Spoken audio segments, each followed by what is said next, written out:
The morning Gideon Mercer rode into Caldwell Flats. The sky was the color of old pewter, and the wind came down off the Rockies with a bite that made men pull their collars up and keep their eyes on the ground. He was not a man who rode into town often. He didn't need to. Most of what Gideon required came to him: supplies, workers, news, trouble. All of it eventually found its way up the 12 miles of dirt road that connected his Broken Horn Ranch to the rest of the world. But this particular Tuesday, he had come in himself, which meant something was wrong, or something needed doing that couldn't be handled by a hired hand. He tied his horse outside the general store and went in without stopping to exchange pleasantries with the men loitering on the steps. That was another thing about Gideon Mercer. He was not rude exactly, but he had no patience for conversation that was mostly air. He'd spent enough years in this territory to understand that half of what people said in public was performance, and he'd never been much of an audience. Hattie Groves, who ran the store with her husband Walt, looked up when the door opened and then straightened slightly, the way people did around Gideon even when they wouldn't admit it. He was not an imposing man in the way of someone who used his size to make a point. He was simply a man who had weathered enough that it showed in everything: the set of his jaw, the economy of his movements, the particular quality of stillness he carried even when he was walking toward you. "Morning, Gideon," Hattie said. "Hattie." He set a folded paper on the counter. "Need to post this, and I'll take 20 pounds of salt, a box of the 8-gauge shells if you've got them, and whatever you have that's fresh in the way of coffee." "We've got a Brazilian blend just came in last week," she said, already moving. "Good and dark. Walt says it keeps him awake 3 hours longer than the other kind, which I'm not sure is a benefit." Gideon made a sound that might have been a laugh, short and quickly contained. He looked at the notice board nailed to the post near the window. The usual clutter of land advertisements, wanted posters, announcements of upcoming auctions. He pulled out the paper he'd brought and found a bare nail to hang it on. "Help wanted. Broken Horn Ranch. Seeking experienced housekeeper, cook, and domestic manager. Must be capable of managing a large household independently. Fair wages. Inquire within at the store or ride to the ranch directly." He stood back and looked at it. Straightforward enough. He didn't see the point in dressing things up. He needed a housekeeper. His last one, Mrs. Abernathy, had left 2 months ago to follow her daughter to Oregon, and the house had descended into the particular kind of disorder that happens when a large building is occupied only by a man who spends most of his daylight hours outdoors and can't find clean plates when he gets back in. "You're posting for help again," Hattie said from behind him. It wasn't a question. She had set his purchases on the counter and was watching him with an expression he couldn't quite read. "I am." "You'll get applicants. Might take some sorting." She paused, wrapping the coffee in brown paper. "There's one woman I imagine won't apply, but she's probably the best qualified person in 20 miles for what you're asking." Gideon turned. "Who's that?" Hattie's expression shifted into something careful. "Lena Whitmore. You know her?" "I know the name." He'd heard it once or twice over the past several months, usually attached to something unflattering. The territory was not a place where women could make one mistake without paying for it the rest of their lives. And from what he'd gathered, Lena Whitmore had made what the town considered more than one. "She managed the Hargrove household for 2 years before the Hargroves moved east," Hattie said. "Kept everything running. Margaret Hargrove told me herself she didn't know what she'd have done without her. After the Hargroves left, Lena was looking for work, and then..." She stopped. "Well, the thing with Edmund Callaway happened." "Which was?" Hattie looked like she wasn't sure how much to say. "She was engaged to him, or she thought she was. He'd been telling her for better part of a year that they'd marry come spring. Then he married Constance Aldridge instead, the Aldridges having money and the Whitmores having none. And when people started asking questions about what Lena and Edmund had been to each other all that time, she shook her head. Edmund let the story go the wrong direction. To protect himself, I expect." Gideon said nothing for a moment. "Meaning he let people believe the worst of her." "Meaning exactly that. And people believed him. People believed what was convenient." Hattie handed him his change. "She's been living in that little room above the milliner's shop for months now. Nobody'll hire her. She's been doing mending and laundry just to keep herself fed." She looked at him steadily. "I'm not telling you what to do, Gideon, but you asked." He picked up his parcels. "I'll think on it." He thought on it for exactly 4 days, which was longer than he usually spent on decisions of similar practical weight, but shorter than he'd expected when he started. The problem, and he was honest enough with himself to call it a problem, was not whether Lena Whitmore was qualified. If Hattie said she was the best qualified person in 20 miles, that was probably accurate. Hattie was not given to exaggeration and had no particular reason to advocate for the woman except simple fairness, which Gideon had always known Hattie to possess in larger quantities than most. The problem was what hiring her would mean. He was not naive about the social machinery of a small frontier town. He had enough land, money, and established reputation that he could absorb most things, but he wasn't foolish enough to think he was immune to it. Reputation in this territory was currency, and even the wealthy could be broke if they spent it badly enough. But there was a second problem, and it sat somewhere underneath the practical one, and it was this.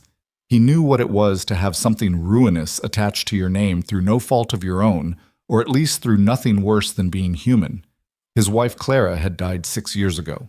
Consumption, slow and terrible, and in the year after, he'd handled the grief badly enough that people had talked.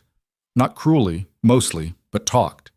He'd drunk too much for a season, made 2 business decisions that cost him cattle and nearly cost him a partnership, and pushed away most of the people who'd tried to help. He'd eventually pulled himself out of it by sheer stubbornness, but he remembered what it felt like to have the ground under you become unreliable, to walk into a room and feel the shape of what people knew about you, settle over you like a coat you hadn't chosen. He hadn't asked to lose Clara. He hadn't asked to fall apart afterward. And Lena Whitmore hadn't asked to be deceived by a man who valued his social standing more than her dignity. On the 4th day, he rode into town again and went to the milliner's shop on Crane Street. The woman who opened the door at the top of the outside stairs was younger than he'd expected, somewhere in her late 20s, he guessed, with dark eyes that were wary but not afraid, and a particular quality of composure that looked like it had been arrived at the hard way. She was plainly dressed, her hair pulled back without fuss, and she held the door only partway open in the careful manner of someone who had learned not to give ground before she understood what was being asked of it. "Mr. Mercer," she said. She'd clearly been warned, by Hattie, he suspected, or by the simple fact that in a town this size, a man like him heading in this direction would have been noted. "Miss Whitmore." He held his hat in his hands. He'd taken it off at the base of the stairs, which he noticed her notice. "I hope I'm not disturbing you." "You're not." A pause. "What can I do for you?" "I've posted a notice for a housekeeper at Broken Horn. I imagine you may have heard about it." "I heard." "I'd like to discuss it with you if you're willing. Hattie Groves speaks highly of your work." Something moved across her face. Not quite surprise, but not indifference either. She opened the door a little wider. "You'd better come in then." The room was small and spare and extremely clean. A narrow bed, a single chair, a washstand, a trunk against the wall. There was a pieced quilt on the bed that looked like it had been made by someone who knew what they were doing, and a small stack of books on the trunk that he clocked without meaning to, a household management manual, a volume of poetry, what looked like a history of the Western Territories, a woman who read. He filed that away without deciding what to do with it. She didn't offer him the chair. There was only one, and she didn't take it either. They both stood, which suited him well enough. "I'll be straight with you," he said. "I need someone who can run a large household without constant supervision because I'm not going to provide it. I'm outside most of the day. I have 12 full-time ranch hands, 6 seasonal workers this time of year, and a house that's been without proper management for 2 months. It's a substantial responsibility." "I understand that." "The wages are $1.25 a week plus room and board. Your own room, private, not the bunkhouse. 3 meals included. Sunday afternoons are your own." She was quiet for a moment. He could see her working through something. Not the wages, he thought, but what came before the wages, the fact of the offer itself. "Mr. Mercer," she said, and her voice was level but had an edge to it, not hostile, but careful. "I imagine you know what people in this town say about me." "I've heard some of it." "Then you know hiring me isn't going to make your life simpler." "I'm not looking for simpler," he said. "I'm looking for capable." She looked at him for a long time. He returned it without pressure, letting her think. "I have some conditions," she said finally. He blinked, which was the closest he came to showing surprise. "All right. I won't be treated as though I owe you gratitude beyond the gratitude owed a fair employer. I'll do the work, and I'll do it well.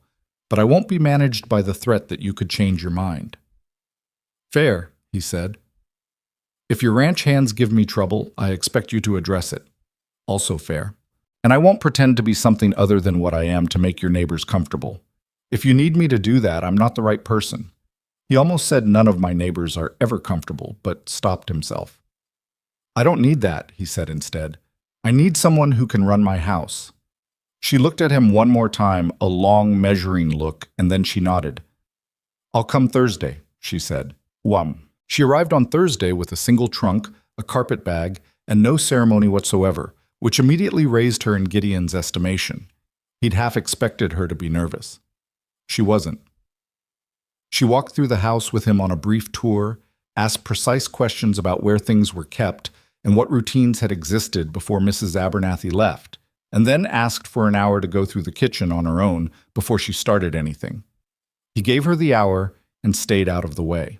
What he found at the end of it was that she had reorganized the dry goods storage in a way that made considerably more sense than the previous arrangement, started a pot of something on the stove that smelled like actual food rather than the burned-at-the-edges approximation he'd been living on, and produced a written list of what was needed from town by the end of the week. "This is everything?" he said, looking at the list. "Everything urgent. There's a second list of things that can wait." She nodded at a folded paper on the table. "And a third list of things I'd recommend doing to the pantry before winter if you want to avoid a mice problem." He picked up the second list and then the third. He looked at all three of them for a moment. "I'll send someone to town tomorrow," he said. "Thank you." She was already back at the stove. "Dinner will be ready at 6. I'll have it on the table." He went back outside and stood in the yard for a moment, blinking in the afternoon sun, with the vague sense that something in the house had just shifted into place that he hadn't realized was out of place until it wasn't anymore. The ranch hands did not, as he'd half expected, make it easy. Not all of them. Mostly it was two. A man named Cy Dobbins, who'd been with Broken Horn for 3 years and had opinions about everything, and a younger hand called Fletcher who followed Cy's lead like a dog following a wagon. They weren't vicious exactly. They were just the kind of men who couldn't see a woman navigating a difficult situation without feeling compelled to poke at it. The first incident happened 6 days after Lena arrived. She'd gone to the supply shed behind the bunkhouse to take inventory.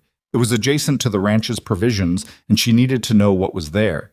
And Cy had been sitting on the fence nearby with Fletcher and 2 other men, and when she came out, he'd made a remark just loud enough to carry.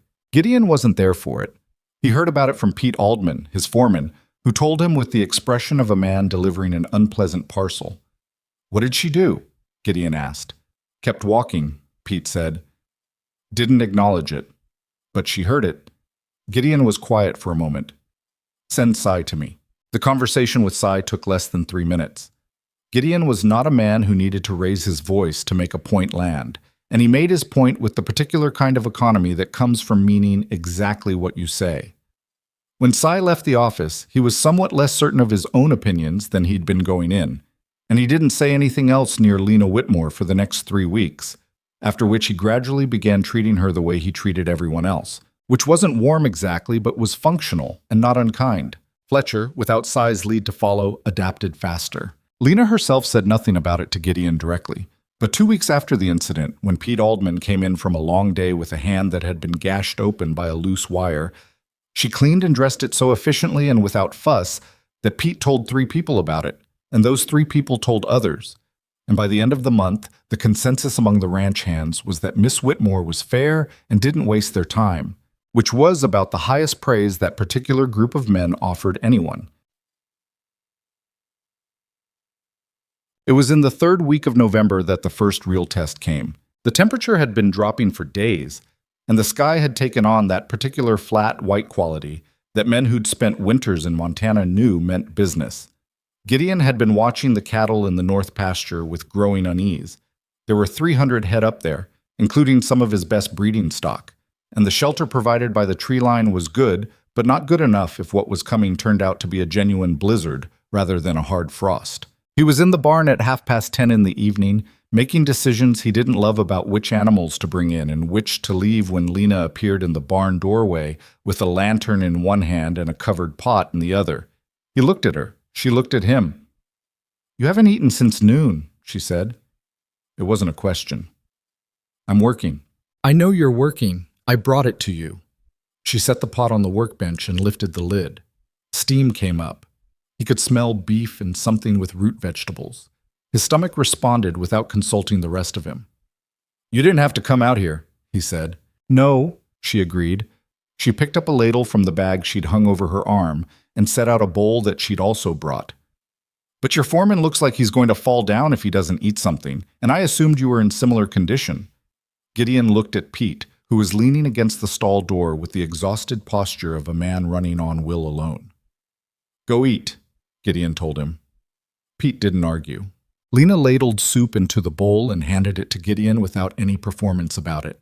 He took it and ate standing up because sitting down felt like a concession he wasn't ready to make to the cold or the hour or the general situation, and she stood near the workbench and looked out through the barn door at the sky.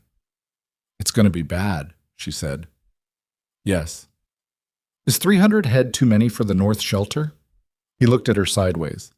You've been thinking about the herd. I heard the hands talking, and I've been watching the weather all day. She wasn't apologizing for knowing things. He noticed that. The creek's frozen solid on the west side already, and it wasn't frozen yesterday morning. He ate the soup. It was good. Not fancy, but made with attention, and that mattered more than fancy when you were standing in a cold barn at 11 in the evening with a storm coming and decisions to make. I'm bringing in 120 of the breeding stock tonight, he said. The rest will have to weather it in the north shelter with extra hay. If it gets worse than I'm reading, I'll lose some. She was quiet for a moment. How much would that cost you? Enough. He handed her the empty bowl. Thank you. For the soup. She took the bowl back. You should sleep at some point, Mr. Mercer, even a few hours. I know. She started to go and then stopped. The hands, the 4 who are still out, they haven't eaten either. I left a pot in the bunkhouse, but I don't know if anyone's told them. I'll tell them. She nodded and went back out into the cold with the lantern swinging from her hand, and Gideon watched her cross the yard and disappear into the dark and thought, not for the first time and not with any particular comfort, that he had not been wrong about her. The storm hit the following morning and lasted 3 days. In those 3 days, Lena Whitmore kept 8 men fed, the house stocked with enough wood to last through twice the storm they actually had. The water unfrozen in the pipes through a system of rags and careful rationing that she'd figured out from the household management manual and something her grandmother had told her once. And the kitchen running as a kind of base of operations for whoever needed to come in from the cold and warm up before going back out. She did not do any of this quietly in the background. She did it loudly, practically, and with the occasional sharp word when someone tracked too much mud in or left a door open that needed to stay shut. The ranch hands, who were not accustomed to being spoken to that way by a woman, found that they didn't mind it as much as they'd have expected. She was never cruel and never condescending. She was just direct, and direct, when it came from someone who was also clearly working as hard as they were, had a way of feeling like respect rather than criticism. Gideon lost 11 cattle in the storm. He had expected to lose more. When the sky cleared on the 4th day and he rode out to assess the damage, he found the north shelter intact, the hay supply largely managed, and the surviving herd in better shape than he'd dared hope. He did not say this to Lena when he came back in. He wasn't a man who talked much about what he felt when the feeling was relief, because relief was always tangled up with what could have gone wrong, and going over the near misses didn't seem useful to him. But that evening, after the hands had all eaten and the house was quiet, he sat at the kitchen table with a cup of coffee and Lena was at the other end of it doing something with a darning needle and a sock, and he said, You did well these past few days. She looked up. We all did what needed doing. That's true, but you did it without being asked. She held his gaze for a moment. I thought that was the point of the job. It is, he said. Most people need to be asked anyway. She looked back down at the sock.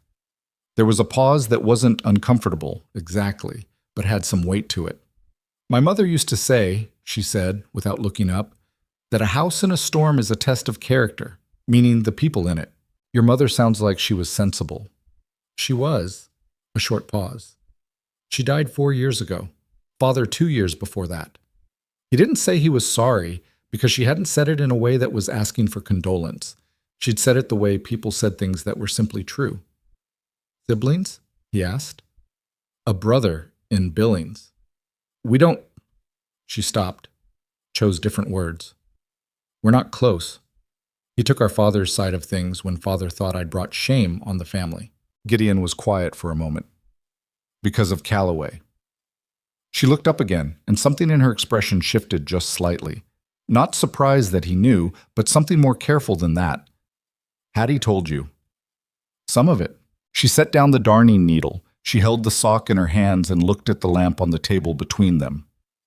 Edmund Callaway told my father I'd been forward, that I'd encouraged more than I should have, and that he'd done his best to handle the situation appropriately by ending our engagement and moving on. Her voice was even and flat in the way of someone reciting something they've recited to themselves many times, trying to drain it of its power. My father believed him. Most people did. It was simpler than the truth. What was the truth? She looked at him. That Edmund told me for 11 months that we would be married in the spring. That I believed him completely. That when Constance Aldridge and her family arrived in the territory, he made a calculation, and I was on the losing side of it, and the story he told afterward was the story that protected him. She paused. I wasn't forward. I was foolish. I trusted someone who didn't deserve it. Gideon turned his coffee cup in his hands. Being trusting and being foolish aren't the same thing, he said.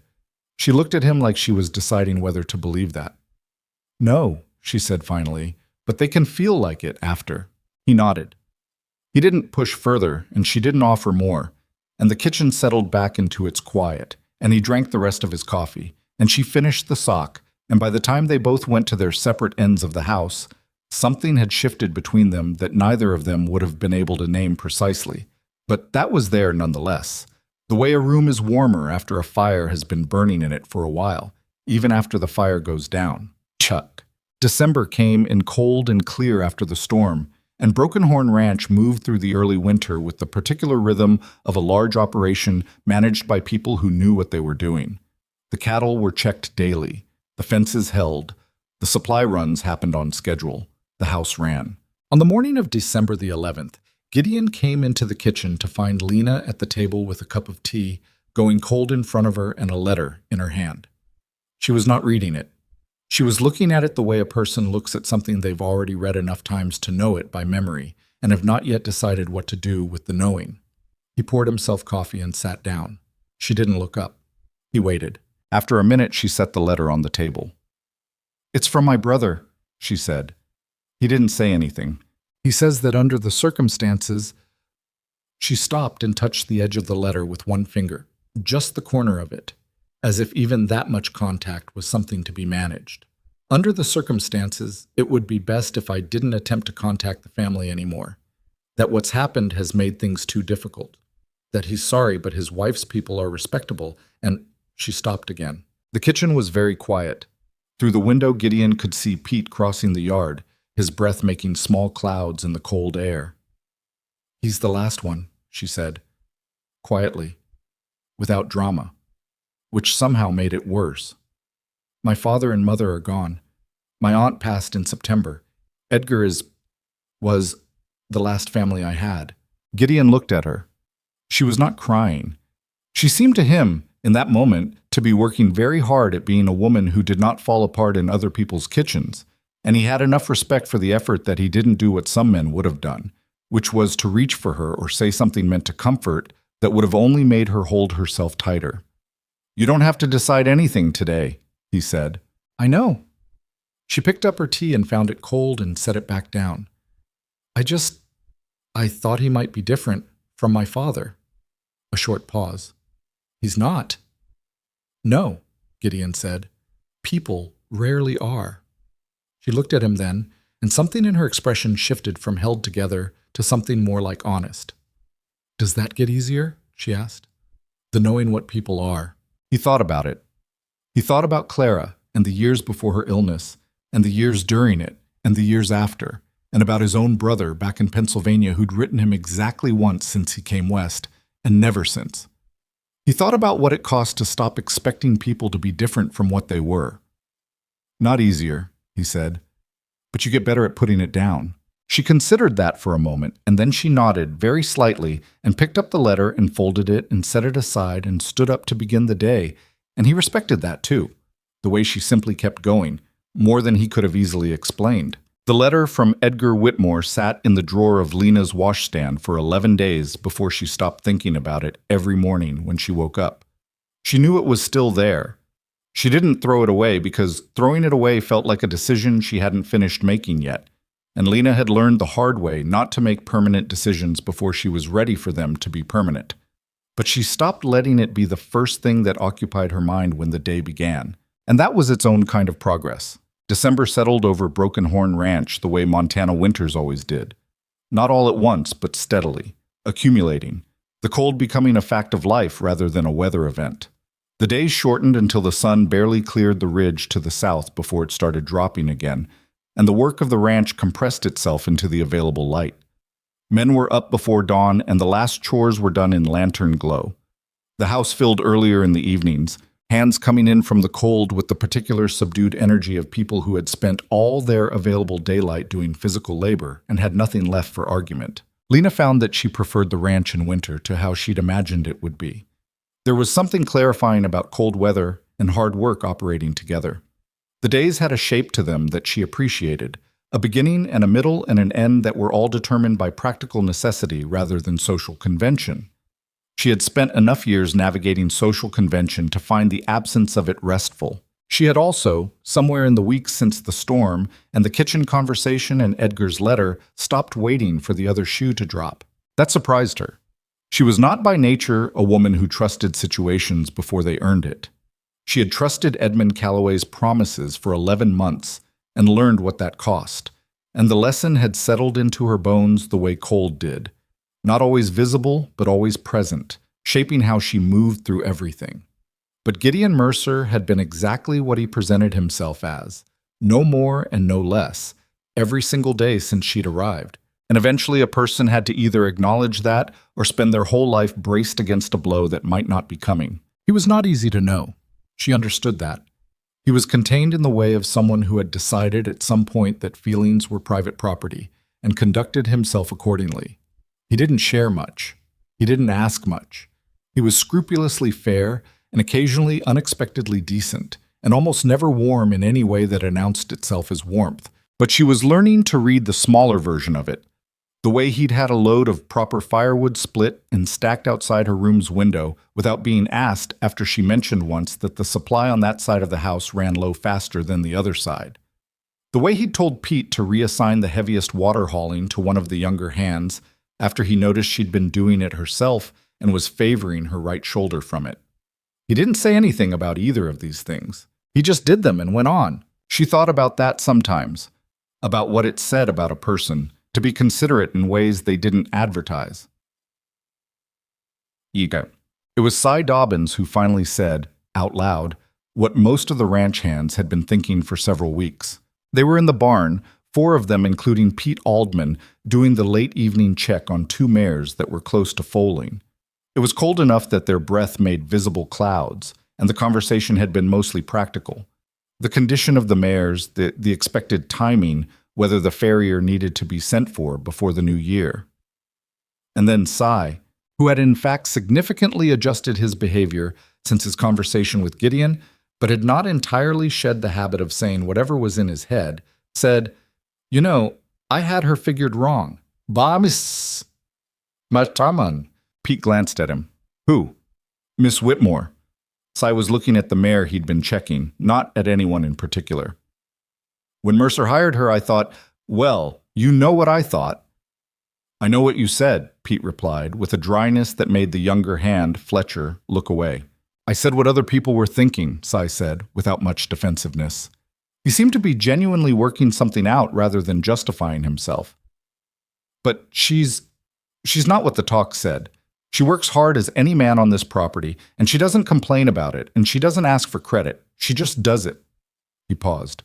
And she remembered that my coffee's black and Fletcher takes his with sugar without being told a second time, which sounds like a small thing, but it's not a small thing, Pete said, somewhat more quietly. No, Cy agreed. It's not. Fletcher, who was 19 and had been listening with the concentrated attention of someone young enough to still be forming his opinions rather than defending existing ones, said, "My ma would have liked her." Nobody responded to this directly, but nobody dismissed it either, and the barn settled back into the sounds of horses and cold, and the small practical work of men who were slowly, without ceremony, changing their minds. Lena heard none of this conversation. She learned about it in pieces over the following week from the way things shifted. It wasn't dramatic. It wasn't an apology or a declaration or any of the things that get marked as turning points in the telling afterward. It was smaller than that and more durable. Fletcher started saying good morning to her when he came in for breakfast instead of looking at the floor. One of the older hands, a taciturn Swede named Eriksson who had spoken perhaps 40 words in her presence since October, asked her one afternoon if she knew anything about treating a frostbitten ear, and when she did and told him, and it worked, he nodded at her the next day with the particular gravity of someone who has revised their assessment. And Cy Dobbins, the last week of December, came to her in the kitchen while she was working on the accounts. Gideon had asked her to take over the household accounts, because he said flatly and without embellishment, "I'm bad at it, and you're clearly not," and set a small parcel on the table. "From my kit," he said. "It's a hand salve. My grandmother made it. Good for when the cold gets into your knuckles." He looked at the table rather than at her. "You've been rubbing your hands a lot lately. Figured the cold was getting to you." Lena looked at the small tin. Then she looked at Cy. "Thank you, Cy," she said. "Don't mention it." He was already heading for the door. "I mean that. Don't mention it to anyone." She didn't mention it to anyone. But she used the salve because her hands had in fact been bothering her, and it was good salve, and she thought about it sometimes. About what it cost a man like Cy Dobbins to admit, even that obliquely, that he'd been wrong about someone. It didn't cost nothing. She knew that. Gideon was in Caldwell Flats on the 28th of December when he ran into Edmund Callaway for the first time since Lena had come to work at Broken Horn. He hadn't been avoiding the encounter exactly, but he hadn't sought it out either. Callaway was the kind of man Gideon had limited patience for under the best circumstances. Charming in the specific way of people who use charm as a tool rather than an expression of anything genuine, well-dressed, quick with a handshake, the sort who knew exactly how much to smile to put you slightly off balance. He'd married into the Aldridge money and was making a reasonable job of managing it, which was probably the most that could be said for him. They came face to face outside the bank, which Gideon thought had a certain unsubtle symmetry to it. "Mercer," Callaway said, with the particular heartiness of a man who is slightly uncomfortable and is trying to cover it. "Haven't seen you in town in a while." "Been busy," Gideon said. "Ranch keeping you occupied? I heard you had a rough go of it in the November storm. Lost 11 head. It could have been worse." Right. Callaway fell into step beside him, which Gideon hadn't invited but didn't actively prevent. "I also heard—" He paused in the way of someone deciding whether to say the thing they're going to say regardless. "That you've taken on Lena Whitmore as your housekeeper." "I have." A short silence. "That's a bold move." Gideon stopped walking. He turned to look at Callaway with the particular quality of attention he reserved for situations that required him to be very clear. "Is it?" he said. Not a question. Callaway seemed to understand that he was on uncertain ground, but not quite how uncertain. "People talk, is all. A man in your position—" "Miss Whitmore is an excellent housekeeper," Gideon said. "She's competent, she's reliable, and she handled my household through one of the worst storms of the year without missing a step. If people want to talk about that, they're welcome to." Callaway's smile had gone slightly fixed. "I didn't mean any offense." "I know you didn't." Gideon picked up his walking again. "That's the thing about you, Callaway. You never mean offense. You just cause it and then clarify that you didn't mean to." He left Callaway on the sidewalk and went into the bank and did what he'd come to do. And he didn't think about the conversation again until he was riding home, when it came back to him not as anger. Anger had never been his first register, even when it might have been reasonable, but as something more like clarity. He'd said what was true. Lena Whitmore was an excellent housekeeper. She was competent and reliable and had handled his household through a brutal stretch of weather without missing a step. All of that was accurate.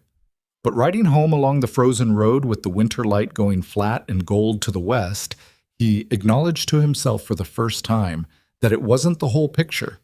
The whole picture included the way she'd brought soup out to the barn at 11 at night without being asked. The way she'd sat across the kitchen table from him and been honest about what Callaway had done without making it sentimental or asking for his pity. The way she'd folded her brother's letter and put it in the drawer and gotten up and started the day. He didn't do anything with that acknowledgement. He filed it in the same place he filed most things that didn't have immediate practical application, which was somewhere he could find it again when the time came. But he stopped pretending to himself that it wasn't there. January arrived with the cold front that made November look like a warm spell, and the ranch buckled down into the deep winter routine that all long-established operations develop. The rhythms that are less about planning and more about endurance. Feed the animals, maintain the structures, keep the people functioning, start again. It was during the third week of January that Lena discovered the problem with the southeast pasture fence. She hadn't been looking for it. She'd gone out with the intention of reaching the small storage shed at the back of the property, which she'd been using as a secondary pantry for the winter root vegetables, and the most direct path took her along the fence line. The break wasn't catastrophic. 2 posts had heaved out of the frozen ground and the wire between them had sagged badly. But it was along the border of the property nearest to Holt Renfrew's land, and Holt Renfrew and Gideon Mercer had a boundary dispute that had been simmering for 2 years and had not improved anyone's relations. She didn't touch the fence. She went back to the house and found Pete Aldman in the equipment barn and told him what she'd seen, and Pete went out to look. And when he came back, his expression was the expression of a man who understood the specific nature of the problem. "If Renfrew sees that before we get it fixed," Pete said, "he's going to claim his cattle wandered through, and now we owe him for damages." "Has he done that before?" "Once. 2 years ago. Mercer paid out rather than go to litigation, and Renfrew's been looking for a second opportunity ever since." Pete pulled off his hat and ran a hand over his hair. "We've got the wire and the posts, but the ground's frozen solid. It's going to take most of a day to fix it right. Can you do it tomorrow?" "I can do it first thing." He paused. "You going to tell Mercer?" "Yes," she said, and went to find him. She found him in the far barn, going over the breeding records for the herd. The long, careful accounting of which animals were descended from which lines were strengthening and which were showing signs of weakness, the slow, scientific work that underpinned the financial success of the whole operation. He was bent over the records at a makeshift desk with a lamp and a pencil, and the particular frown of someone doing arithmetic they are not entirely confident in. She told him about the fence. He listened without interrupting, and when she'd finished, he asked 3 precise questions. Exactly where on the line, how many posts, whether any cattle had been near that section today, and then he was quiet for a moment. "Renfrew was in town yesterday," he said. "Pete thought he might try to claim damages. He will if he gets the chance." Gideon set down the pencil. "Pete can fix it?" "First thing tomorrow. Tell him I'll go out with him. I want to document the state of it before the repair in case Renfrew already knows and tries something anyway." He picked up the pencil again. "Thank you for catching it." "I was just walking," she said. "That's what I mean," he said, without looking up. "You were paying attention when you didn't have to be." She started to leave, and then didn't. There was something she'd been considering saying for several days and had been working out the right way to say it, and now seemed like a reasonable moment. "Mr. Mercer," she said. "Gideon," he said, in the tone of someone correcting a habit they've corrected before, though she was fairly certain he'd never said it before. She paused. "Gideon." The name sat differently in her mouth than she'd expected, less formal but also more considered, as though using it was a small commitment of some kind. "I wanted to say, the accounts, the household accounts." "What about them?" "I found some irregularities. Not serious ones, but patterns that suggest your previous supplier in Harmon was billing for quantities above what was delivered, going back about 14 months. He looked up from the breeding records now. His expression was attentive in the specific way she'd come to recognize. Not surprised exactly, but recalibrating. "How much?" "Across 14 months, roughly $62 overcharged. Give or take." She'd done the calculation 3 times to be sure. "I can show you the records." He was quiet for a moment. "I changed suppliers in October," he said. "Different reason. Their delivery schedule was unreliable. But I never looked at the billing against the manifests." "Most people don't." "You did. I was looking at something else in the records and noticed the pattern. It might have been an error rather than deliberate. I don't know that it wasn't, but it's consistent enough that I thought you should know." He looked at her for a long moment. "Show me the records," he said. "Tonight, if you have time." "I have time," she said. They spent an hour and a half at the kitchen table that evening going through the accounts together, Lena walking him through the discrepancies she'd found, and Gideon following with the careful attention of a man who doesn't like being wrong about things he should have caught himself. He wasn't defensive about it. He was just thorough, the way he was thorough about everything. "The supplier's name is Hatch," he said, near the end of it. "Warren Hatch. He's been in Harmon 15 years. I know, that's why I said it might have been an error. Or it might not have been." He closed the ledger. "I'll write to him. Give him the opportunity to explain or refund. If he explains, that's one thing. If he doesn't respond or the explanation doesn't hold, I'll take it to the county sheriff." "That seems fair," she said. "It's not about fair," he said, in the flat, honest way he had. "It's about $62 and the principle of the thing." He paused. "But yes, fair too." She gathered the ledgers and stacked them, and he poured them both coffee, which had become a habit of the late evenings without either of them having decided it was a habit. One of those things that happened incrementally and then simply was. "Can I ask you something?" he said. She looked up. "Why accounting?" He said it not critically, but with genuine curiosity. "You know the household management, the cooking, the management of people. The accounting is different. Where did that come from?" She wrapped her hands around the coffee cup. The kitchen was warm. She'd kept the stove well fed, and outside the wind was doing something complicated with the snow on the ground. "My father had a dry goods store," she said. "Small. He wasn't good with numbers, and my mother wasn't either.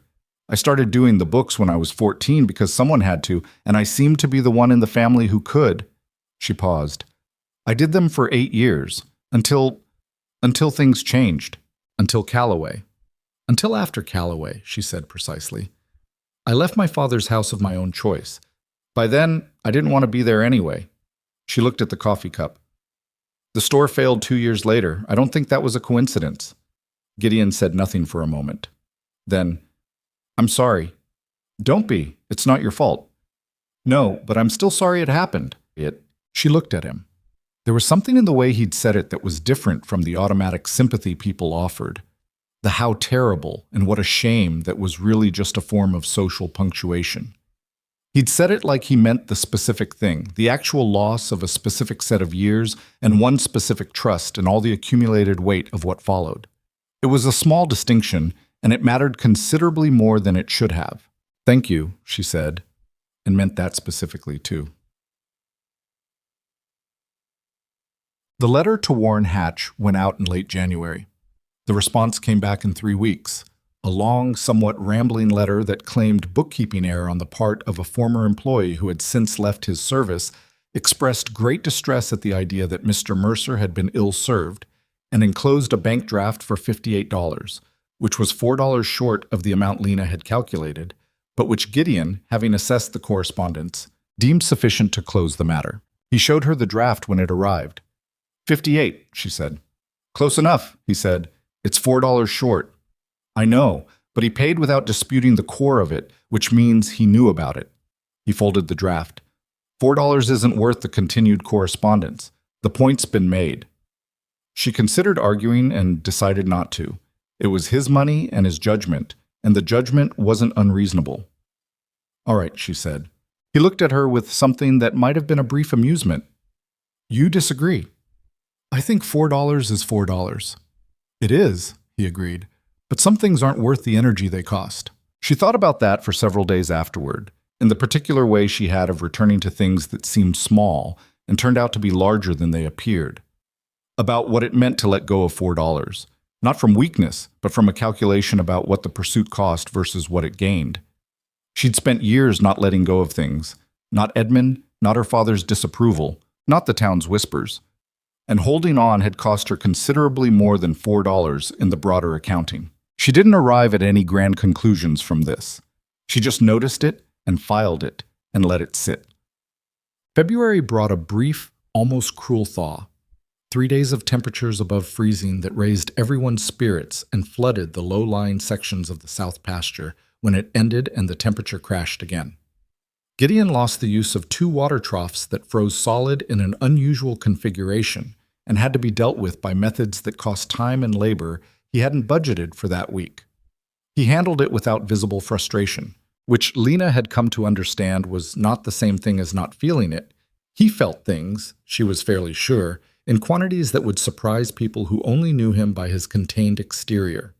He just had a very well-developed system for not letting feelings impede practical action. She was developing a similar system, or rather, she was recovering one.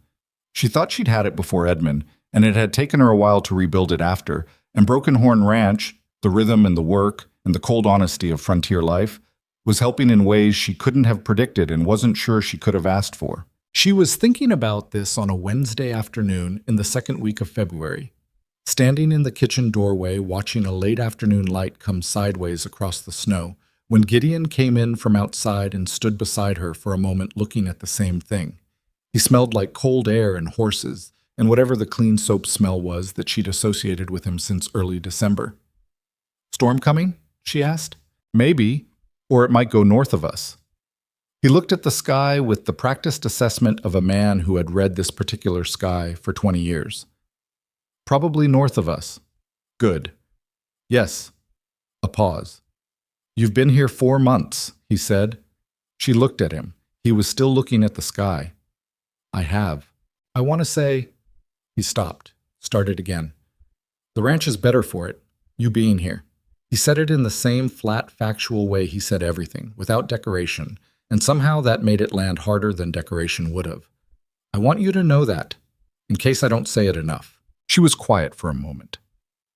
Outside, the light was doing something complicated and beautiful across the snow, the kind of thing that happened in winter in this country and that she had started to find, somewhere in the past several weeks, genuinely lovely rather than merely cold. "You say it in other ways," she said. He looked at her then. A brief sideways look that had something in it she couldn't quite identify and didn't try to.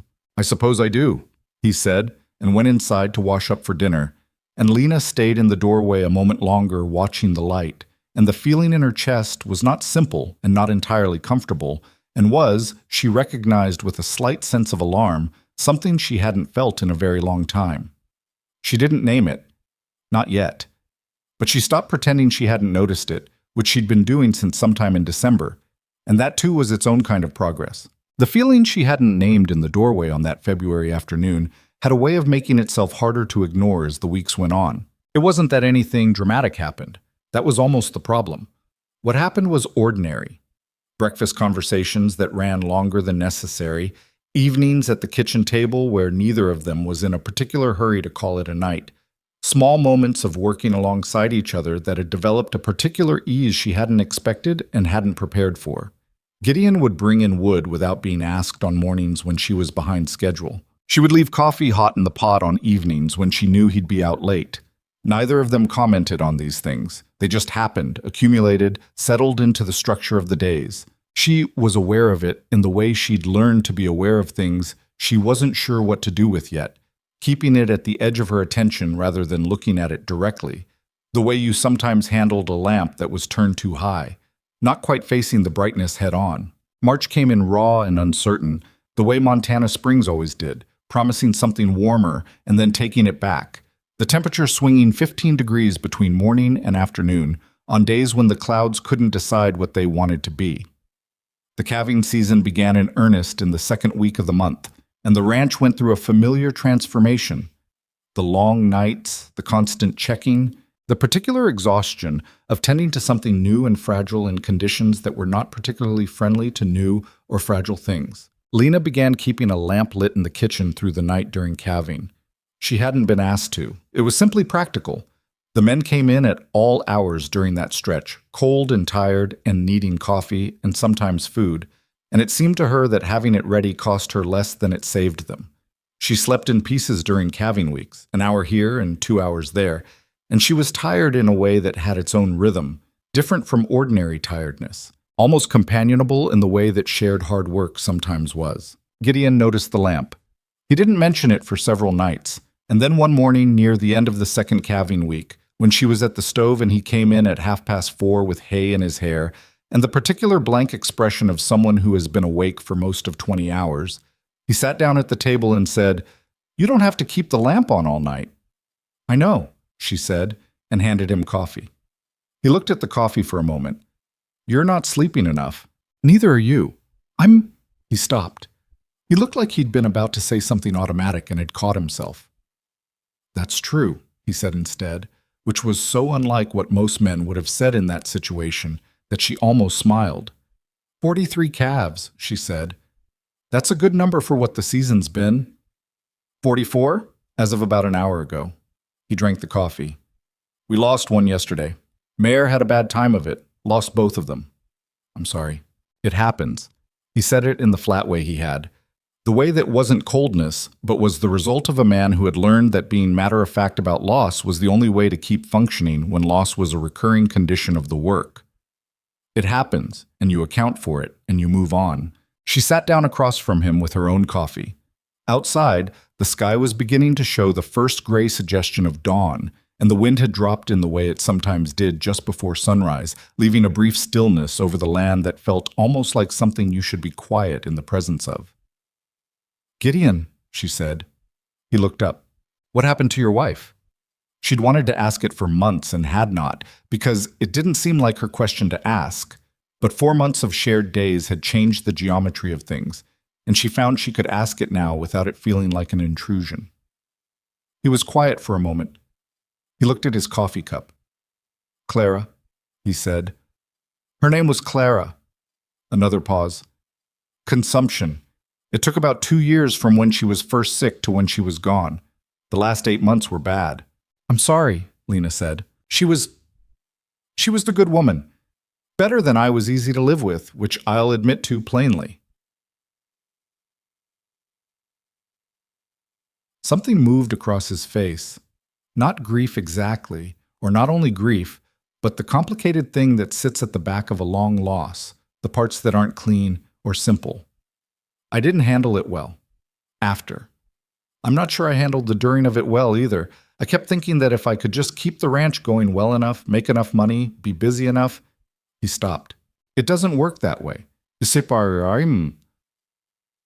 No," she said. "It doesn't. I know that now. Took me longer than it should have." He finished the coffee and set the cup down. The house was quiet for a long time afterward. A different kind of quiet than before, when I was building this place up and she was here while I was doing it. That earlier quiet was just normal. The after quiet was like something was missing that I'd stopped knowing how to name. She understood that. She understood it in the specific way you understood things that had happened to you in a different form, the same essential shape, wearing different clothes. She'd had her own version of that silence, the one that came after her father's house stopped being possible, after Edmund's particular demolition of the future she'd thought she was building. A silence that was the absence of something you'd expected to always be there. "It's not as quiet now," she said. She said it carefully, meaning it as an observation and leaving it where it landed. He looked at her with the particular quality of attention he gave things he was taking seriously. "No," he said, "it's not." Dawn was coming up fully outside the window now, the gray shifting toward a pale, tentative blue, and somewhere across the yard she could hear the early morning sounds of the ranch beginning to stir. In a little while, Gideon would go back out, and the day would begin its demands, and this particular kind of quiet between them would give way to the ordinary noise of a working operation. But for that moment, neither of them moved. The first direct hostility from the town came in the second week of March, and it came, as these things often did, not from the people she would have expected, but from one she'd made the mistake of thinking was neutral. Her name was Dorothea Prentice.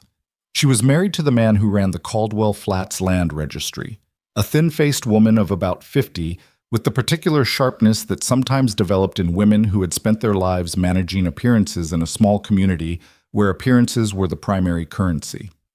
She came to the ranch on a Wednesday afternoon with a woman Lena didn't know, introduced as a cousin visiting from Billings, and the stated purpose of the visit was to speak to Gideon about a community subscription for the new church building fund. Gideon was not there. He'd ridden out to the North Range with Pete, and wouldn't be back until evening. Lena invited them in, offered tea, and managed the visit with the correct courtesy. She was good at that. The surface management of difficult situations had been a skill she'd developed young and refined extensively.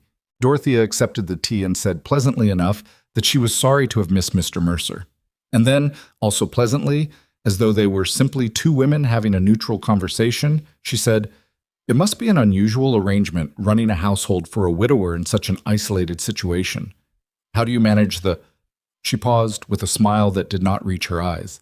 "Social complexities?" "I manage them the same way I manage everything else," Lena said, "by doing the work that needs doing." "Of course." Dorothea set down her teacup with a small, precise click. "I only ask because there has been some concern in town. People care about Mr. Mercer's reputation, naturally. He's an important figure in this community." "I'm sure he is," Lena said. "And a man in his position, well, some situations invite commentary that would be better avoided." She looked at Lena with the expression of a woman delivering a verdict she had already decided was kind. "I imagine you understand what I'm saying." Lena looked back at her. She kept her voice completely even. "I understand that you're suggesting my presence here is a problem for Mr. Mercer's reputation." "I'm suggesting that people talk. People have been talking about me for 2 years, Mrs. Prentice. I'm fairly well acquainted with what it costs." She poured more tea into the cousin's cup, which was an act of pure social precision, giving herself something to do with her hands while she decided how direct to be. She decided, very. "Mr. Mercer hired me because I'm good at this work. He's kept me on because I continue to be. If the town finds that objectionable, that's a matter for the town to work out." Dorothea's pleasant expression had stiffened slightly. "I don't think you appreciate the difficulty of your position." "I think I appreciate it better than most people in this room," Lena said. The cousin looked at her teacup. Dorothea looked at Lena with an expression that had moved past pleasant into something cooler and more honest. "You're a very composed young woman," she said, and it was not a compliment. "Thank you for calling," Lena said. She saw them out with full courtesy, closed the door, and stood in the hallway for a moment with her hands flat against the wall, breathing carefully. Not crying. She was not going to cry over Dorothea Prentice. But her hands were shaking slightly, which she acknowledged was honest and allowed for approximately 30 seconds before she straightened up and went back to the kitchen in the afternoon's work. She told Gideon about the visit that evening. She told him precisely what had been said and did not editorialize or minimize, because she'd learned that he preferred information straight, and she'd also decided that this was information he needed rather than something she should protect him from. He listened without interrupting. When she finished, he was quiet for a long moment. "She said my reputation," he said. "Yes. Not yours." She seemed to consider mine already beyond the relevant threshold. He said something under his breath that she didn't quite catch and wasn't sure she was meant to.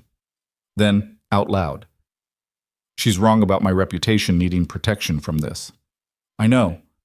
I want to be clear that I'm not. This isn't about reassuring you. It's about being accurate." He looked at her directly. "What she said was wrong, and I don't care what Dorothea Prentice thinks about my household." "I know that too," she said. "I told you because I thought you should be aware of what's being said, not because I need you to fix it." He nodded slowly. "All right." A pause. "Are you all right?" The question caught her off guard in a small way. Not the fact of it, but the directness of it, the way he asked it like he actually wanted the answer rather than the socially acceptable response to the question. "I'm fine," she said.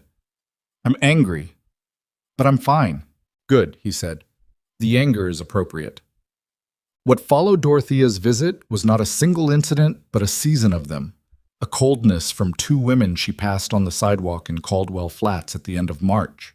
A conversation between Gideon and the owner of a neighboring spread that Gideon relayed to her in abbreviated form, saying only that the man had expressed what he called concern, and that Gideon had expressed what he called lack of interest in the concern. The minister's wife, whom she didn't know, sent a note to the ranch addressed to Gideon suggesting that certain domestic arrangements gave rise to unhealthy speculation and that Christian propriety recommended he consider his options. Gideon read that note at the kitchen table with an expression of such profound disinterest that she had to look away to avoid revealing that she found it, in some complicated way, funny. "You're not going to respond?" she asked. I'm going to use it to start the fire tonight, he said, and did. But underneath the moments of dark humor, she was tracking something more serious. She'd been at Broken Horn Ranch for 6 months now. She was not naive about what 6 months in an isolated household with a widower looked like to the outside world. And she was also not naive about the fact that her reputation, already compromised, could not absorb another round of sustained attack without consequences that would follow her beyond this job. She had worked very hard to prove herself here, and she was good at this work, and she was not willing to have it destroyed a second time by people who had decided the story before they knew the facts. She turned this over for 2 weeks before she said anything. She turned it over the way she turned everything over. Thoroughly. From multiple angles, looking for the place where what was true and what was practical intersected into something she could actually act on. She'd learned that impulse and action were often worse enemies than the people who seemed like enemies. And she'd paid for learning that lesson and intended to use the education. What she arrived at the end of 2 weeks, was that she needed to have a conversation with Gideon that she did not want to have. She found the opportunity on a Sunday afternoon in early April when the weather had finally committed to something approaching spring and the ranch was in the quieter Sunday rhythm, the hands given their afternoon. Gideon in the office going over the spring procurement planning. She knocked on the open door and he looked up. "Do you have a few minutes?" she said. "Yes." He set down the papers and gave her his full attention, which was the thing he did. When he looked at you, he was actually looking at you, not already half thinking about the next thing. She sat in the chair across from the desk, which she didn't usually do. The office was his space, organized in the spare, functional way of everything he owned, maps of the property on the wall, the breeding records in a cabinet, the financial ledgers she'd now largely taken over on the shelf behind him. "I want to talk about my position here," she said. Something shifted in his expression. Barely, but she'd gotten good at reading the small versions of his reactions. "All right. I've been thinking about what Dorothy Apprentice said, and the other things that have been said since. And I want to be honest with you about my assessment of the situation, because I think you deserve honesty more than you deserve me pretending there isn't a situation." "There's a situation," he said. Not defensively, just confirming the fact of it. "Yes. And the situation is that I can do this work indefinitely, and I'm willing to, and I think I do it well. But the longer I'm here in these exact circumstances, the more material the town has to work with. And I can withstand it. I've withstood a version of it before, but I'm not sure what it costs your relationships in this community over time, and that's not something I can assess as well as you can, because it's your community more than it's mine." He was very still in the way he was still when he was thinking hard. "What are you proposing?" "I'm not proposing anything. I'm laying out the situation as clearly as I can and asking what you want to do with it." She paused. "If you want to restructure the arrangement, add another person to the household, change my role in some way, anything that addresses the appearance of the thing, I'm open to discussing that.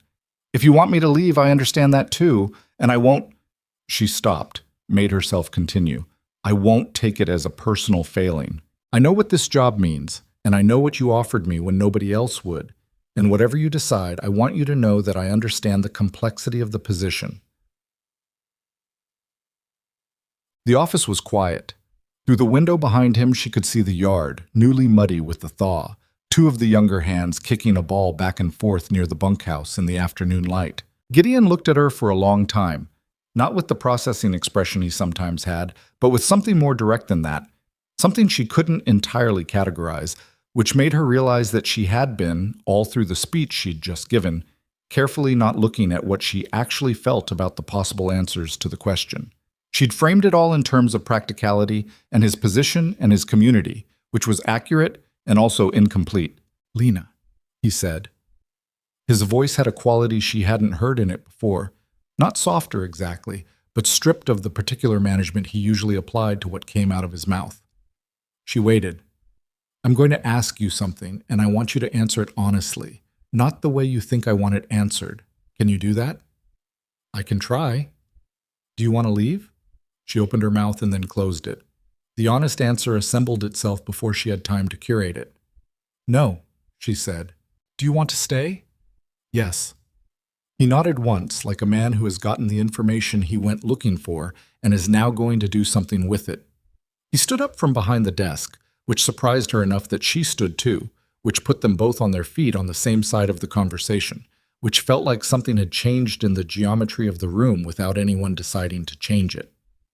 "Then I want to ask you something else," he said, "and this one is harder." She wasn't sure she breathed in the moment before he said it.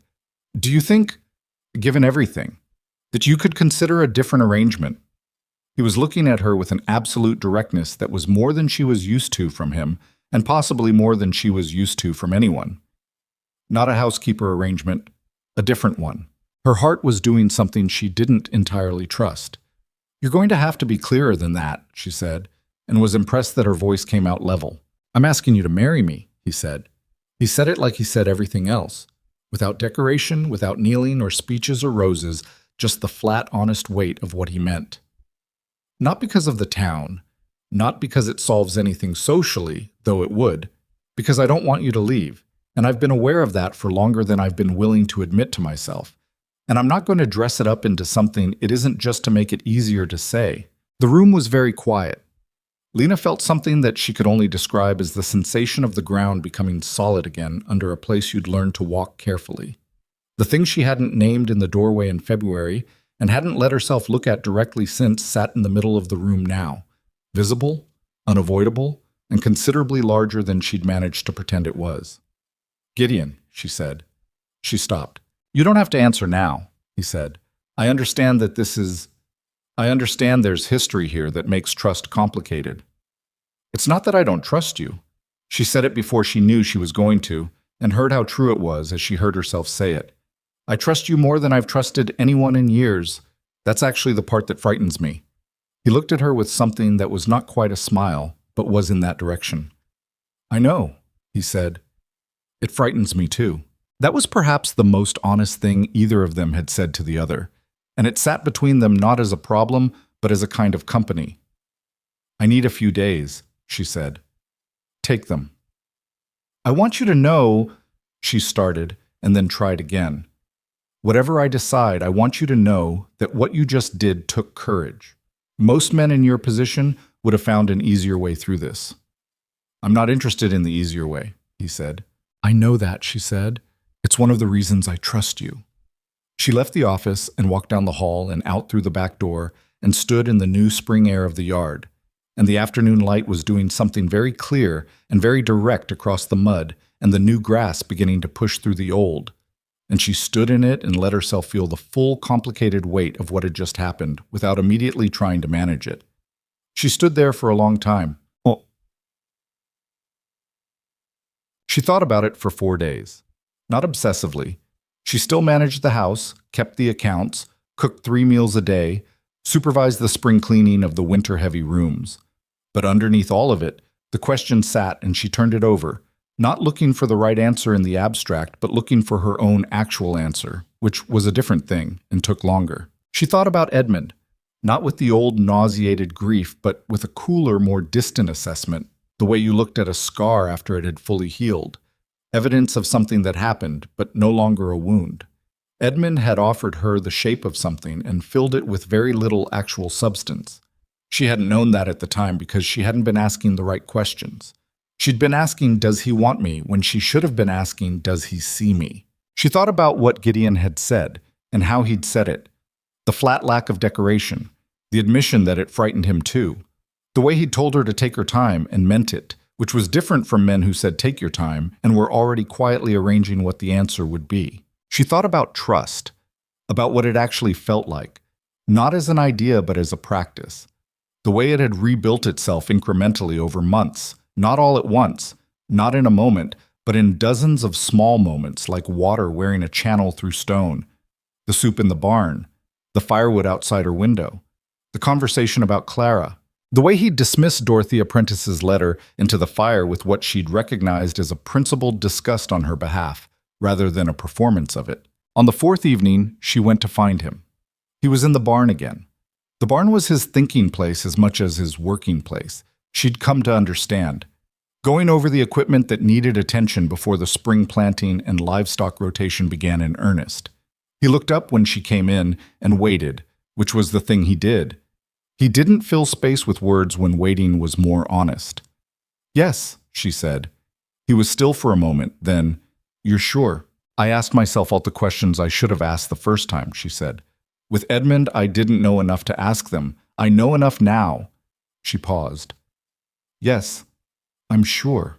He crossed the distance between them and took both her hands in his, and his hands were large and work-roughened and warm, and she felt the particular solidity of them as a kind of anchor. He didn't pull her toward him or make any elaborate gesture. He just held her hands and looked at her with the most unguarded expression she'd ever seen on his face. And she understood that this was what it looked like when Gideon Mercer let something actually show. I'll do right by you, he said. Simple and direct, and without flourish. I know, she said. Outside, the spring evening was coming down over Broken Horn Ranch, and somewhere across the yard one of the hands was singing something tuneless and cheerful, and the horses moved in their stalls with the comfortable sounds of large animals at rest. And Lena Whitmore stood in a barn in Montana holding the hands of a man who had seen her clearly from the beginning, and the ground under her feet was solid, and she thought that she had not been wrong to trust it. The town was going to have a great deal to say about this. She already knew that. She was going to have to walk into Caldwell Flats as Gideon Mercer's intended and feel every eye in the place and every whispered calculation, and she was going to have to hold her head up and mean it, not as performance, but as fact. She found, standing in the barn with the spring evening outside and Gideon's hands around hers, that she was ready for exactly that. Not without difficulty. Not without the old anxiety sitting somewhere in her chest waiting to be proven right, but ready in the way that counted. Prepared to go forward rather than stand still, which was the only readiness that had ever mattered. When? She asked. Whenever you want. June, she said. That gives us time to do it properly. June, he agreed. He let go of one of her hands but kept the other, and they walked out of the barn together into the early spring dusk. And Lena thought that there were things in this life you could not have predicted and would not have chosen, and that arrived nonetheless as exactly what you needed. She was careful not to make too much of that thought. She knew better than to confuse an evening's clarity with a guarantee of smooth road ahead. But she let herself have the clarity, for that moment, fully and without apology. That seemed right. That seemed like exactly enough. They were married on the 14th of June in the front room of the Broken Horn Ranch house, which Lena had spent the previous week making as decent as a front room could be made, when it was primarily used by a man who thought furniture was something you sat on rather than something you arranged. She'd borrowed 2 good chairs from the bunkhouse common room, put wildflowers in a jar on the mantel, the blue ones that came up along the creek in early summer, which were not particularly elegant but were what was available and were, she thought, better than nothing, and pushed the heavy oak table against the wall to make room for the small number of people standing in it. The small number of people was Pete Aldman, as witness, Hattie Groves, who had driven out from town because Lena had asked her, and Hattie was not the kind of woman who failed a direct request. Fletcher and Cy Dobbins and Erickson representing the ranch hands who had drawn lots for the honor. And a justice of the peace from Caldwell Flats named Beaumont, who had the distracted air of a man who performed these ceremonies regularly and had stopped finding them remarkable. It was not a grand wedding. Lena wore a dress she'd made herself from fabric she'd ordered from a catalog. Blue-gray wool. Simply cut, not bridal by any conventional measure, but well made and fitted correctly, which she'd decided was more honest than trying to approximate something she wasn't. Gideon wore his best suit, which was a dark wool that fit him well enough, and which she'd pressed the evening before without comment. Beaumont read the relevant legal language. They said what needed to be said. Gideon put a ring on her finger, plain gold, wide-banded, the kind of ring a working man gave a woman he intended to last. And she looked at it on her hand for a moment before she looked back up at him, and what was on his face was not the performance of happiness, but the actual thing, quiet and without decoration, which seemed to her more valuable than any amount of ceremony. Hattie cried. She apologized for it immediately afterward, and Lena told her not to, that it was kind, which it was. Pete shook Gideon's hand with a grip that conveyed more than words, and Gideon accepted it in the same spirit. Cy Dobbins said, "Congratulations, Mrs. Mercer," to Lena with the slightly formal air of a man trying very hard to get something right, and she thanked him in a way that let him know he had. Hattie had brought a cake from town, a pound cake with dried fruit that was considerably better than anything the occasion formally required, and they ate it in the kitchen standing up because that was the natural way of things at Broken Horn. And it was a good afternoon, imperfect and small and real. and Lena thought it was exactly what it should have been. The town did not take long to register its collective opinion. She'd expected it and was still not entirely prepared for it when she rode into Caldwell Flats the following week for supplies. She was Mrs. Mercer now, which changed nothing about what people had said about her, and everything about how they were obliged to receive her in public. And the collision of those two facts produced in certain quarters a kind of strained courtesy that was more uncomfortable than outright hostility would have been. The women who had ignored her or spoken past her for months now nodded, some of them with expressions of determined neutrality. Others simply looked away, which was honest if not exactly gracious. Dorothea Prentice was in the general store when Lena arrived. They came face to face near the bolt fabrics, and Dorothea went through a visible internal calculation that lasted approximately 3 seconds and produced, as its output, a clipped and specific smile. "Mrs. Mercer," she said. "Mrs. Prentice," Lena said. A pause in which several things were left entirely unsaid. "I hope you'll both be very well," Dorothea said, and moved past with the deliberate briskness of a woman who has delivered her social obligation and considers the account settled. Lena put it from her mind before she'd reached the counter. She had a list, and she needed the things on it, and she had approximately 2 hours before she needed to be back at the ranch. And the particular opinions of Dorothea Prentice were not going to be the most consequential part of her day. What turned out to be the most consequential part of her day was Holt Renfrew, who she nearly walked into on the sidewalk outside the store, and who stopped with the surprised expression of a man who had been expecting to have to deal with Gideon Mercer, and had instead found someone new in that equation. Renfrew was a big man, broad through the chest, with a face that had been weathered into something permanent by 20 years of outdoor work. He was not unintelligent. She'd understood that from what Gideon had told her. He was just the kind of man who used his size and his established position as a first argument and went to other arguments only when those failed. "Mrs. Mercer," he said, recovering quickly. He had, she noted, gotten to the name faster than Dorothea had. "Mr. Renfrew," she said. She didn't move out of his way because he wasn't in hers exactly, and moving would have conceded something she didn't intend to concede. "I was hoping to speak with your husband," he said, "about the eastern boundary situation." "He'll be in town Thursday," she said, "or you can ride out. I'd rather handle it in town." He looked at her with an assessment she recognized, the kind men gave women they were trying to determine the weight of before deciding how much to say. "I suppose he's told you about the dispute." "He's told me enough," she said. "The boundary survey from 1879 is filed with the county. If you have a legitimate objection to the existing line, that's where it would need to be addressed." Something shifted in his expression. "You've looked at the survey. I've looked at all the relevant documents." She had in fact spent a portion of 2 evenings in late spring going through the property files because the boundary situation had come up in conversation, and she'd thought understanding the actual legal position was probably more useful than understanding it secondhand through Gideon's characterization of it, which was accurate but compressed. "That's—" Renfrew paused. She could see him recalibrating. "That's thorough of you. Thursday," she said, "or he can ride out to you if that's easier." She left him on the sidewalk and went to get her horse, and it was not until she was a mile out of town on the road home that she let the tight thing in her chest relax slightly. It had not been comfortable. It had been necessary, and she'd done it correctly.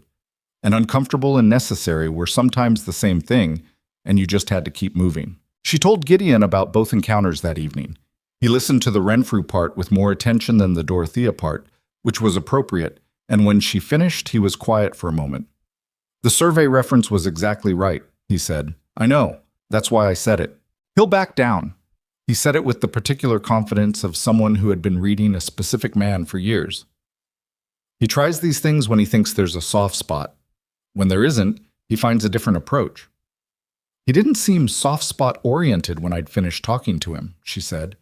Gideon looked at her with that thing that was close to a smile. "No," he said. "I don't imagine he did." The first year of marriage was not the hardest year they would have. It was the year of learning to be two people operating from the same ground, which was its own sustained difficulty and had nothing to do with love or the lack of it. They were both people of established habits, both accustomed to making decisions in the particular unilateral way that came from having managed their own circumstances for years. Learning to consult rather than simply act, to share the weight of decisions rather than carry it solo, required a continual small effort that neither of them handled perfectly. There were arguments, not many, but real ones. The first serious one came in September, about 8 weeks after the wedding, over the question of expanding the cattle operation into a leased section of grazing land to the north that Gideon had been considering for 2 years and had now, with the ranch's finances in better shape than they'd been since before Clara's illness, decided to act on. Lena's position, laid out calmly at the kitchen table with the relevant numbers in front of both of them, was that the expansion was premature by approximately 1 year. The lease cost was manageable on its own, but combined with the 2 pieces of equipment that genuinely needed replacing before winter, a repair to the main water line that had been deferred twice already, and the not unlikely possibility of another difficult winter, it pushed the reserve below the level she was comfortable with. Gideon's position was that the land was available now and might not be available in a year, and that some risk was a necessary part of growth, and that keeping reserves large enough to cover every contingency was its own form of paralysis. Neither of them raised their voices. The argument was conducted with the specific controlled tension of 2 people who each had a valid point and knew it, and were therefore more frustrated than if one of them had been clearly wrong. It lasted 3 evenings, involved the ledgers being spread across the kitchen table until well past 10 o'clock on 2 of those evenings, and ended when Lena said, "I'm not saying don't do it. I'm saying wait until we've replaced the pump on the south water line, because if that line goes in February, we'll be in real trouble, and we both know it." Gideon sat with that for a long moment.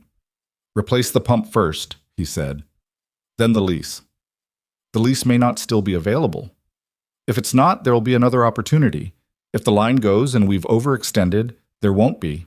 She paused. "I know you know this." He did know it. That was what made it hard.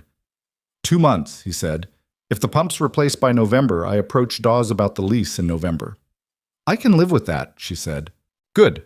He pulled those ledgers back toward him. "Because I've been thinking about something else." "That sounds expensive." "It might be." He turned the ledger to show her. "Breeding operation, specifically horses, not just cattle.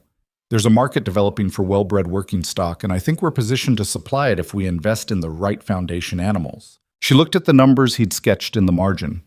Preliminary, rough, but not unreasonable.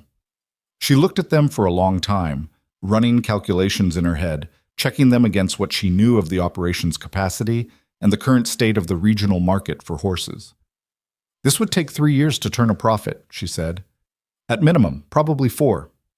And you want to start this on top of the land expansion. Not immediately, in the spring, if the winter goes well." She looked at the numbers again. "The breeding stock.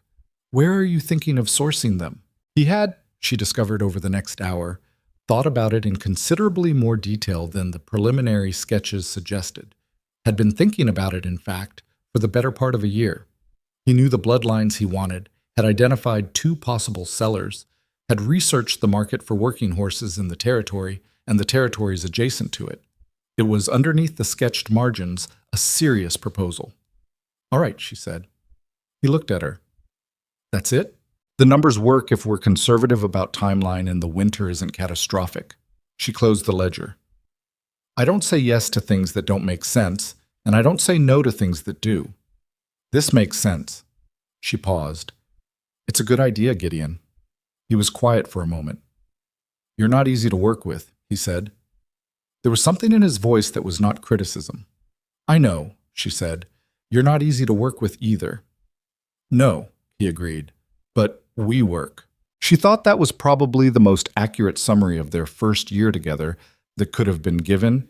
Not smooth, not simple, frequently requiring more patience from both of them than came naturally, but functional in the essential way, built on something honest enough to hold weight. The winter of that first year arrived in November and stayed, serious and committed, until late March. It was not as violent as the previous November's storm, but it was relentless in the way of sustained cold that never quite let up, the temperature dropping every night well below 0 and only climbing to something manageable for a few afternoon hours before dropping again. The cattle operation required constant management. The horses, they'd made the first purchase in September, 3 foundation mares from a breeder in Wyoming, a decision Lena had signed off on after examining the bloodlines with more scrutiny than the seller had apparently expected from a woman, needed additional feed and careful monitoring. It was during the 3rd week of January that Lena understood she was pregnant. She'd suspected for 2 weeks before she was certain, and she spent those 2 weeks in a state of contained awareness that she didn't share with Gideon because she didn't want to say something that wasn't confirmed. And she also needed the time to understand what she felt about it before she tried to put it into words for someone else. What she felt was complicated. She wanted children. She'd known that about herself, had known it as a simple underlying fact, the way she knew she preferred cold weather to heat and silence to noise. But wanting something and being ready for its arrival were different negotiations, and she found herself doing both simultaneously. The warm, certain knowledge that this was what she wanted, and the harder, more anxious knowledge of everything it would require. She told Gideon on a Sunday morning in late January when the snow was coming down steadily outside and the house was warm, and he was at the kitchen table with coffee and the week's accounts, which she usually handled, but had set aside the day before without explanation.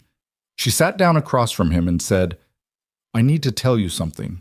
He looked up immediately. He'd learned to read the difference between her ordinary statements and the ones that were going somewhere significant. "I'm pregnant," she said. He was very still.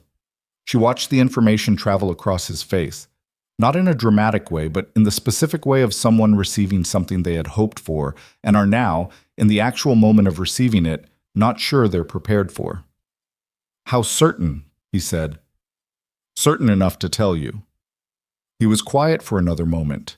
Then he said, "Are you all right?" "I'm healthy, a little tired, which I've been attributing to the winter, but it's probably related to this too." She paused. "I wanted you to know." He reached across the table and put his hand over hers. He didn't say anything else immediately, and she understood that he was having a private moment inside the public one, something she could see the edges of, but not the whole of. She knew enough about his history, about Clara, to understand that this was not a simple piece of news for him. He had loved his first wife. He had not had children with her, and she knew without it ever having been said directly that this had been a source of grief for them both. "Gideon," she said. He looked at her. "It's going to be all right," she said. She said it not as reassurance. She wasn't in the business of offering reassurance she didn't believe, but because she believed it. They were both still and standing, and the ranch was solid, and the winter was manageable, and this was a good thing. It was a hard thing too, because most important things were, but it was good. "I know," he said. His voice was slightly unsteady, which she had never heard before, and she found it more moving than if he'd said something she couldn't categorize.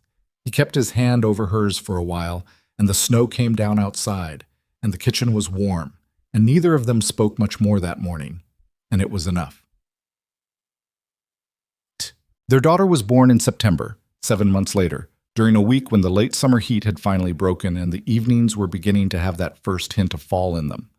Lena had arranged for the doctor from Caldwell Flats to be present. She was not going to manage this through good intentions and improvisation. She'd decided that firmly. And Hattie Groves had driven out to be there because Lena had asked her. And Lena didn't ask for things she didn't need. It was a long labor and not an easy one, and by the end of it, Lena had revised substantially upward her assessment of what women were asked to do and had mostly kept the revision to herself in the moment because she had other things to concentrate on. Gideon paced the front room for 6 hours in a state of contained agitation that Pete Aldman, who sat with him for 2 of those hours, described afterward as the most uncomfortable he'd ever seen the man. When the doctor came out and said that both mother and child were well, Gideon sat down in the front room chair with the expression of someone who has just put down a very heavy thing and is not entirely sure their legs work correctly. The child was a girl. They named her Margaret, after Clara. Gideon's suggestion, made quietly and with the particular care of a man navigating territory that belonged to more than one person. And Lena had said yes without hesitation because it was the right name and she understood what it meant. And she didn't begrudge any of it. Margaret was small and loud and had Gideon's coloring and, from the first weeks, a quality of absolute certainty about what she wanted that her mother recognized immediately. The horse breeding operation turned a meaningful profit in its 4th year, which was exactly on the schedule Lena had projected. By that point, they had 8 foundation mares and 2 stallions of exceptional quality, and the reputation of Broken Horn Ranch's working horses had spread to buyers from 3 territories who came to them rather than requiring them to seek markets. Gideon managed the animal side of it with the expertise and patience of a man who genuinely loved the work. Lena managed the business side, the contracts, the pricing, the records, the strategic decisions about which bloodlines to develop, and was good at it in the way she was good at everything she took seriously, which was completely and without half measures. Their second child, a boy named Thomas, arrived 2 years after Margaret. He had Lena's coloring and Gideon's stubborn patience, and from about the age of 3 was most commonly found either in the barn with his father or in the kitchen, causing trouble with the systematic thoroughness of a born investigator. The ranch expanded twice in the 3rd and 4th years of the marriage.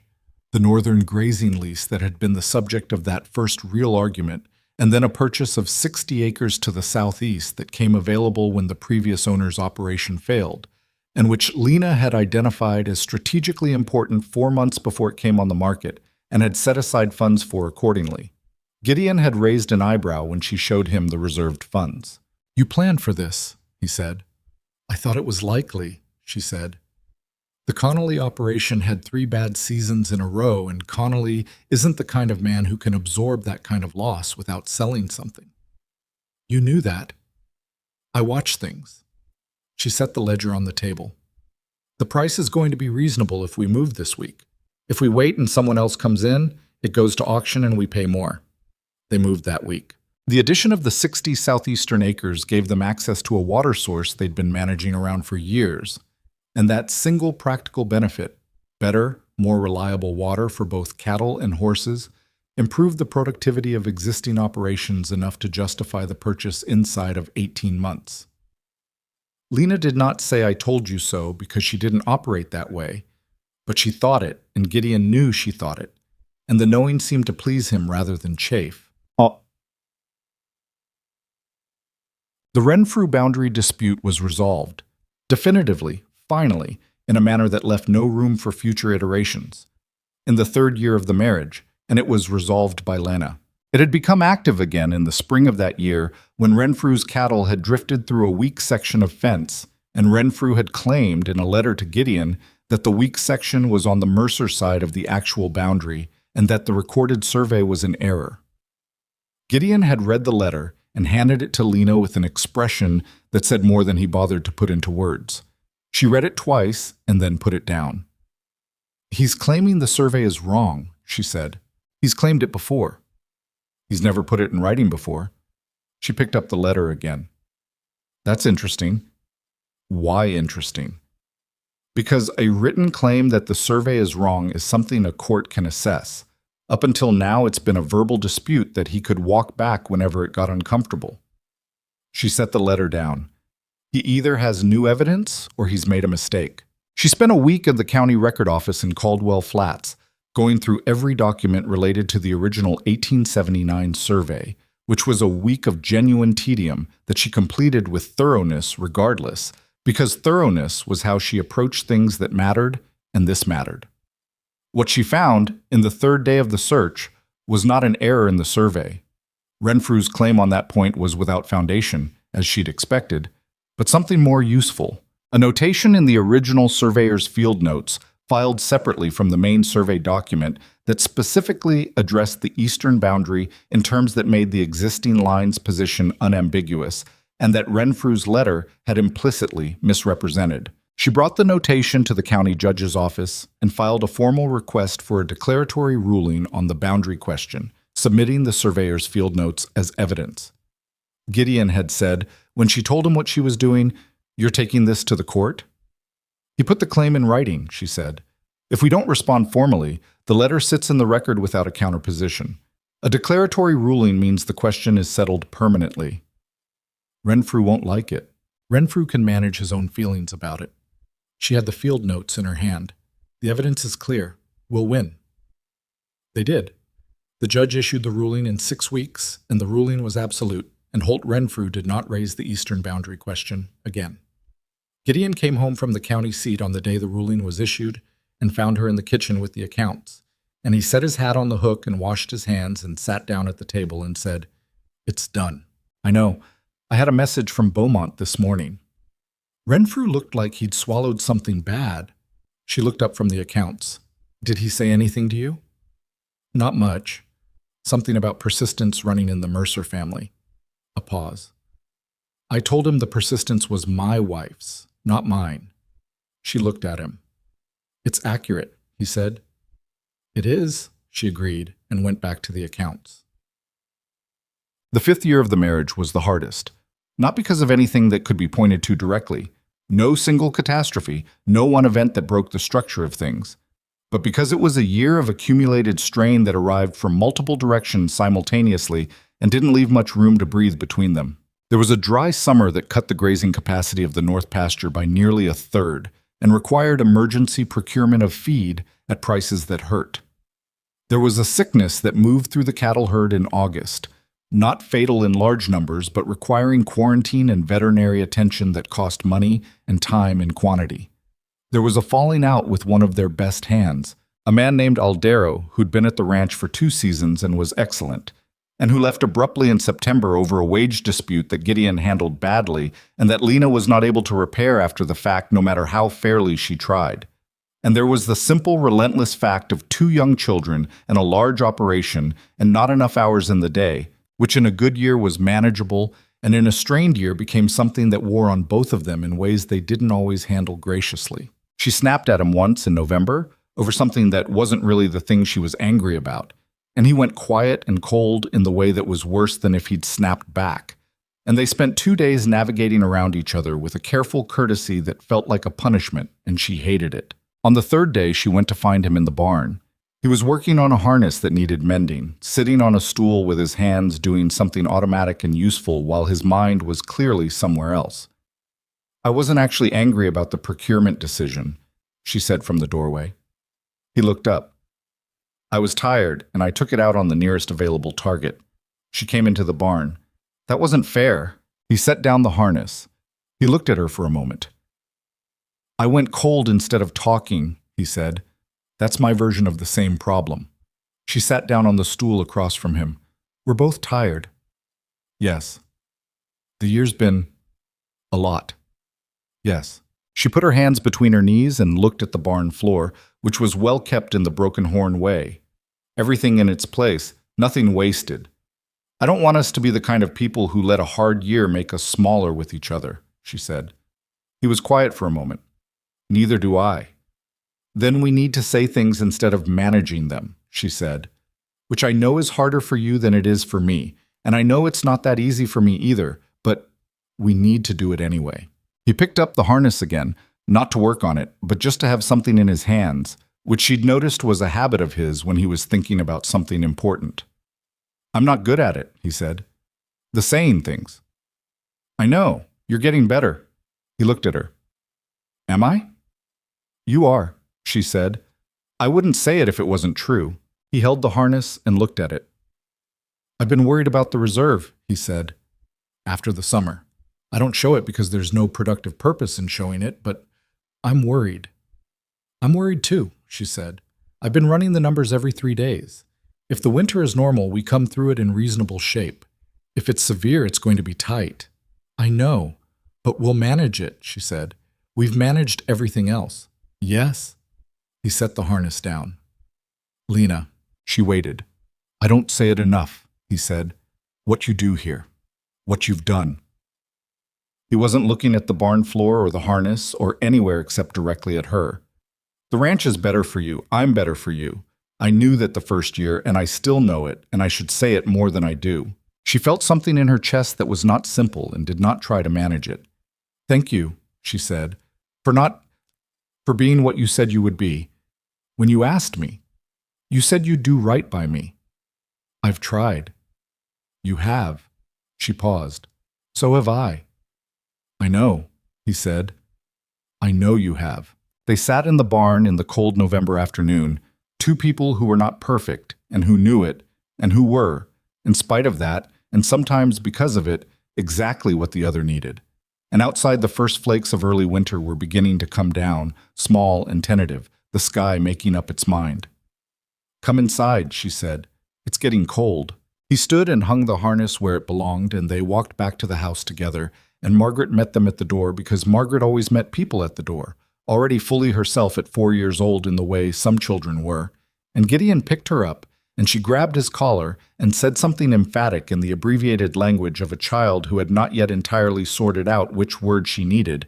And Lena held the door open and watched them and thought that the year had been hard and would continue to require things from both of them that didn't come easily, and that this was exactly the life she had chosen, and that she would choose it again. The winter that followed that November barn conversation turned out to be the normal kind, cold and sustained but without the savage edge of the worst years, the temperatures dropping reliably each night and climbing back to something workable each afternoon, the snowfall heavy but not catastrophic. They came through it in the reasonable shape Lena had projected, the reserves tight but intact, the herd healthy, the horses in good condition. By the time March softened the ground again and the creek behind the south pasture ran free, the strain of the 5th year had become something they'd passed through rather than something they were still inside. That was the thing about hard years, Lena had come to understand. They didn't announce their ending. You only knew they were over in retrospect, when you looked back from some calmer vantage point and realized the weight had lifted without ceremony. The 5th year ended that way, not with resolution or relief, but simply with the turning of the season and the gradual return of ordinary days, which turned out to be all the resolution that was needed.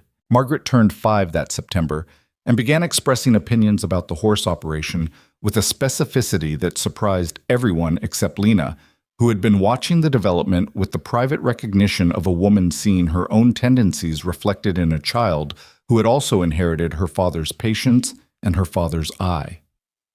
Margaret could sit at the fence watching the horses for an hour and not fidget, which was remarkable for a child of 5, and which Gideon took as evidence of something he didn't say directly, but which showed in the particular quality of attention he gave her at those moments. Thomas, 3 years old and absolutely certain of his own importance, was a different matter entirely.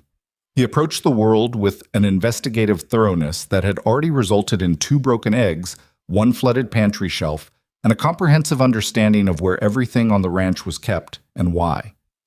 Pete Aldman called him a natural foreman and meant it as a compliment, which Lena accepted with the specific patience of a mother who has spent considerable time retrieving things from places they were not supposed to be. The 6th year, and the 7th, and the years that followed them, built on each other in the way that solid things build, not dramatically, not in leaps, but by the slow accumulation of decisions made and work done and problems solved and seasons weathered.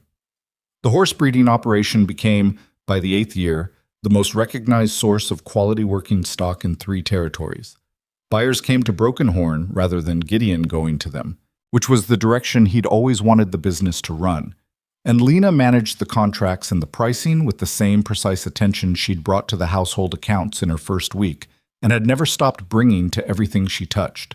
The ranch expanded once more, in the 7th year, not through purchase, but through a grazing partnership with 2 smaller operations to the north whose owners, a family named Cutler and an older man named Brace who ran his land alone, had both been struggling with the same water access problem that Broken Horn had solved with the southeastern purchase. Lena had proposed the partnership arrangement at a meeting in Caldwell Flats that she'd organized, and it had taken 2 months of negotiation that she'd conducted with the same unhurried thoroughness she applied to everything. And when the agreement was signed, it gave all 3 operations access to shared resources in a way that strengthened each of them without requiring any of them to surrender ownership or control. Gideon had watched the negotiation from the edge of it, contributing when his knowledge of the specific ranching operations was useful and otherwise allowing her to work, which he'd learned was what she needed from him in those situations. Not interference, not rescue, just presence. He'd learned a number of things over the years about what Lena needed and what she didn't, just as she'd learned the same about him, and neither set of learnings had been arrived at without the occasional wrong turn and the occasional honest conversation at the kitchen table past midnight. Becky's. It was in the 9th year of their marriage that Edmund Callaway came back into their lives, briefly and without invitation, and the way it happened and the way it ended said something that Lena thought about for a long time afterward. Callaway's marriage to Constance Aldridge had not gone particularly well. This was not something Lena had tracked or sought information about, She had better uses for her attention. But it was known in the territory in the way that everything was eventually known. And what was known was that the Aldridge money had turned out to be less substantial than advertised. That Callaway's management of what remained of it had been optimistic in ways that hadn't held, and that Constance had gone back to her family in the East 2 years prior with a quiet finality that suggested the departure was permanent. Callaway himself was still in the territory, running a reduced operation with a smaller crew, and he arrived at Broken Horn Ranch on a Tuesday afternoon in late spring with the particular air of a man who has rehearsed what he's going to say and is slightly less certain of it than he was when he started. Lena was the one who met him at the door because Gideon was out with Pete assessing the new foals, and she'd seen the rider coming up the road from the kitchen window and had recognized him at a distance by the way he sat a horse, which was something that did not change in a person regardless of how much else did. She opened the door before he could knock. He looked older. That was the honest first observation. Not devastated, not broken. She wasn't going to dramatize it into something satisfying it wasn't, but older in the way of someone who had spent several years managing things that hadn't gone as planned, and had done the managing adequately, but without enough reserve to do it without cost. "Lena," he said, and then corrected himself immediately. "Mrs. Mercer." "Mr. Callaway," she said. A pause in which he looked at her and she looked at him, and neither of them pretended the situation was uncomplicated. "I was hoping to speak with your husband," he said, "about a business matter." "He'll be back within the hour," she said. "You can wait in the yard or come inside as you prefer." He chose the yard, which she'd expected, and she went back to what she'd been doing, and when Gideon came in 40 minutes later, she told him simply that Callaway was outside and that he'd said it was a business matter, and she watched Gideon's expression do the same thing it always did when he was recalibrating. The slight stilling, the internal adjustment. And then he went outside. She did not listen to the conversation. She stayed in the kitchen and worked on the accounts and let it happen at whatever distance it needed to happen at. This was not an act of indifference. It was an act of deliberate choice. The decision that Edmund Callaway was not something she needed to manage or control the outcome of. That she had enough confidence in herself and in Gideon and in the life they had built that a conversation in the yard was simply a conversation in the yard. It took about 20 minutes. She heard the sound of a horse leaving at the end of it. Gideon came inside and washed his hands and poured himself a glass of water and drank it standing at the sink, which was what he did when he needed a moment. "He wanted to sell us grazing rights to his eastern section," he said. "He's reducing the operation, selling off assets." "Are the rights worth having?" "Possibly. The eastern section has decent water." He set down the glass. "I told him I'd think on it and send word." She looked at him. "Is it a good deal?" "At his price, yes." "Then we should probably take it." He looked at her for a moment. "You're sure?" "It's either a good deal or it isn't," she said. "Who's selling it doesn't change the water quality."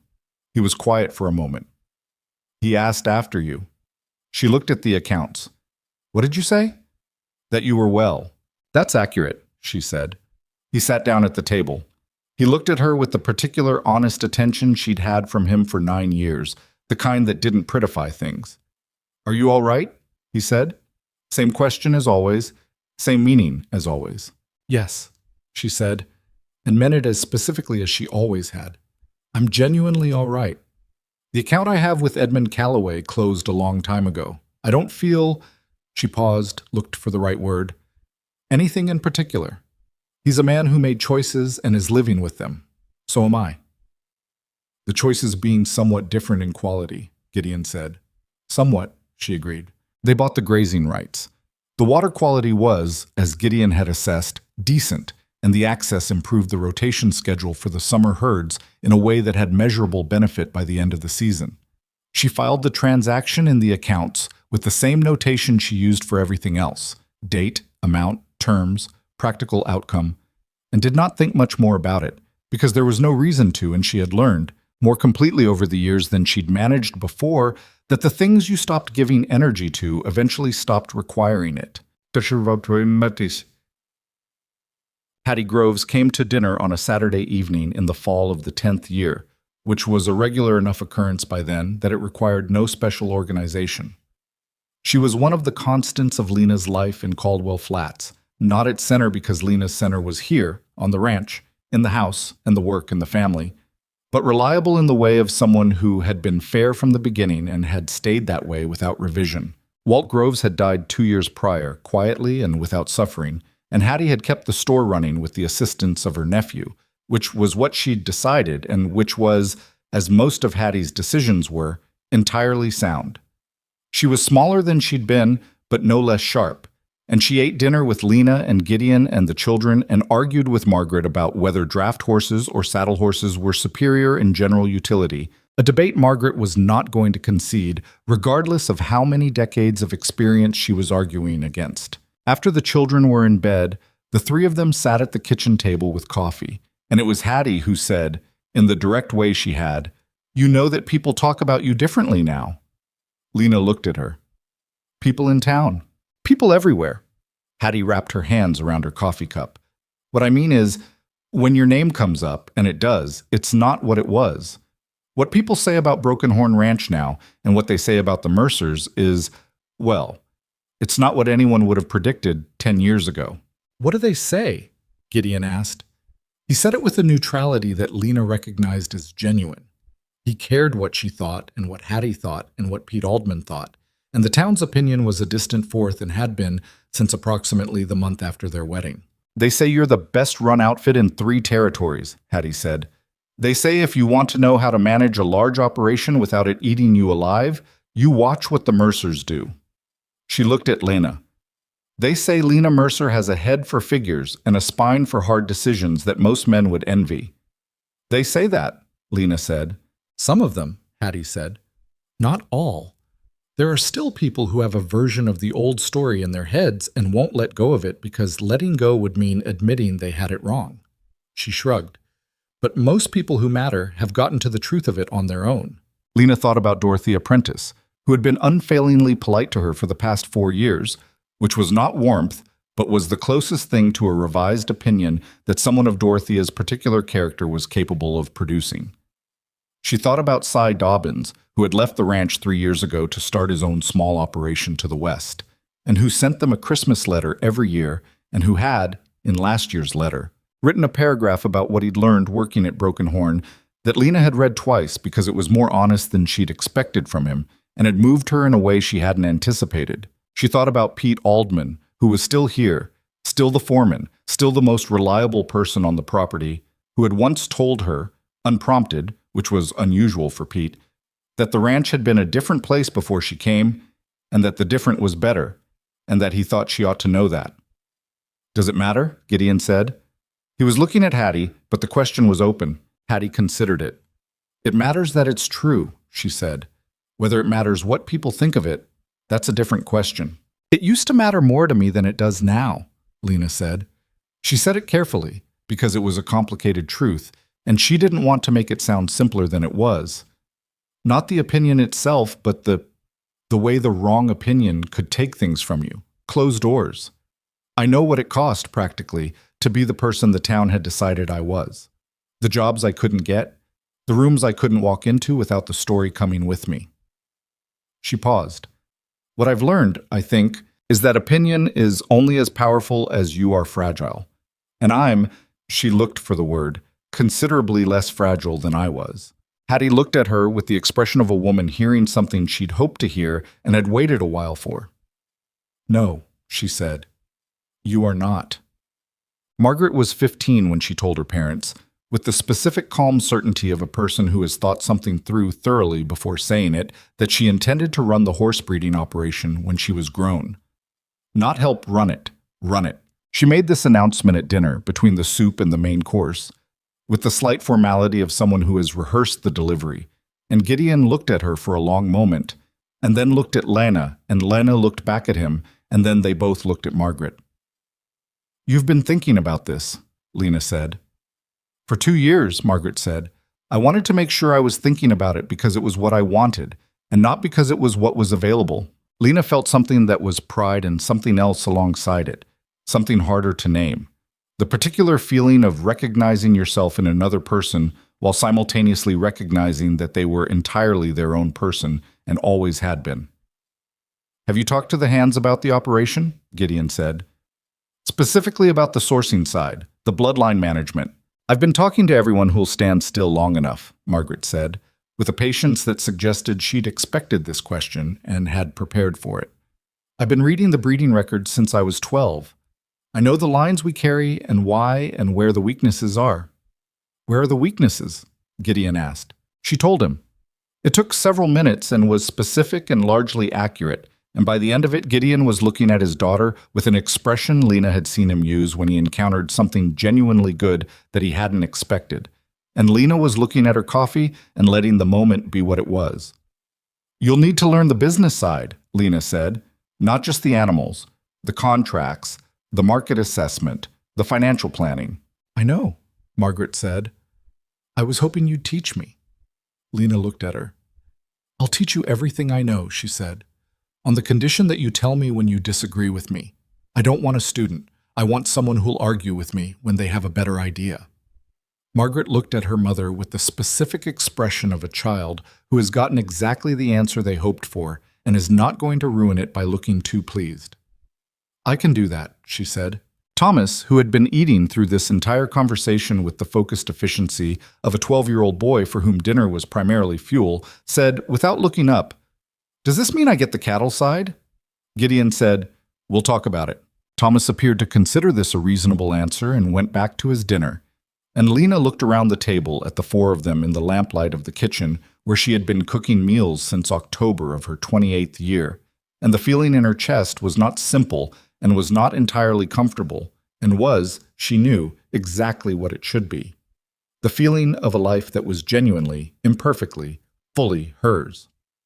There was a moment in the fall of the year Lena turned 42 that she carried with her afterward the way you carry certain things, not as a memory exactly, but as a kind of landmark that you can locate yourself by. She was standing at the top of the rise behind the south pasture, which was a walk she took sometimes when she needed to think and didn't want to think inside.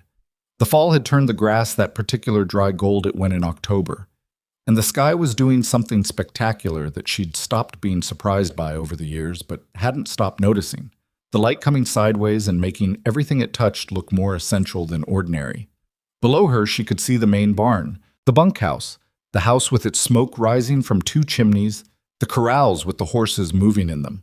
The whole of Broken Horn Ranch spread out in the afternoon light like a thing that had always been there and would always be there, which was not true but was the impression a well-made thing gave. She heard footsteps on the dry grass behind her and didn't turn, because she knew the footsteps.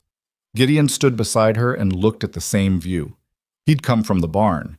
She could tell by the particular smell of hay and horses that came with him. And he'd apparently seen her from below and come up, which he sometimes did when she came up here. Not to interrupt, but to be present, which was a version of the consideration that had shown up in different forms for 15 years. Margaret had a buyer on the phone from Wyoming, he said. Wanted 6 horses. She talked him into 8. Lena felt the quiet pride of it without letting it run away with her. Good. She's better at the negotiation than I ever was.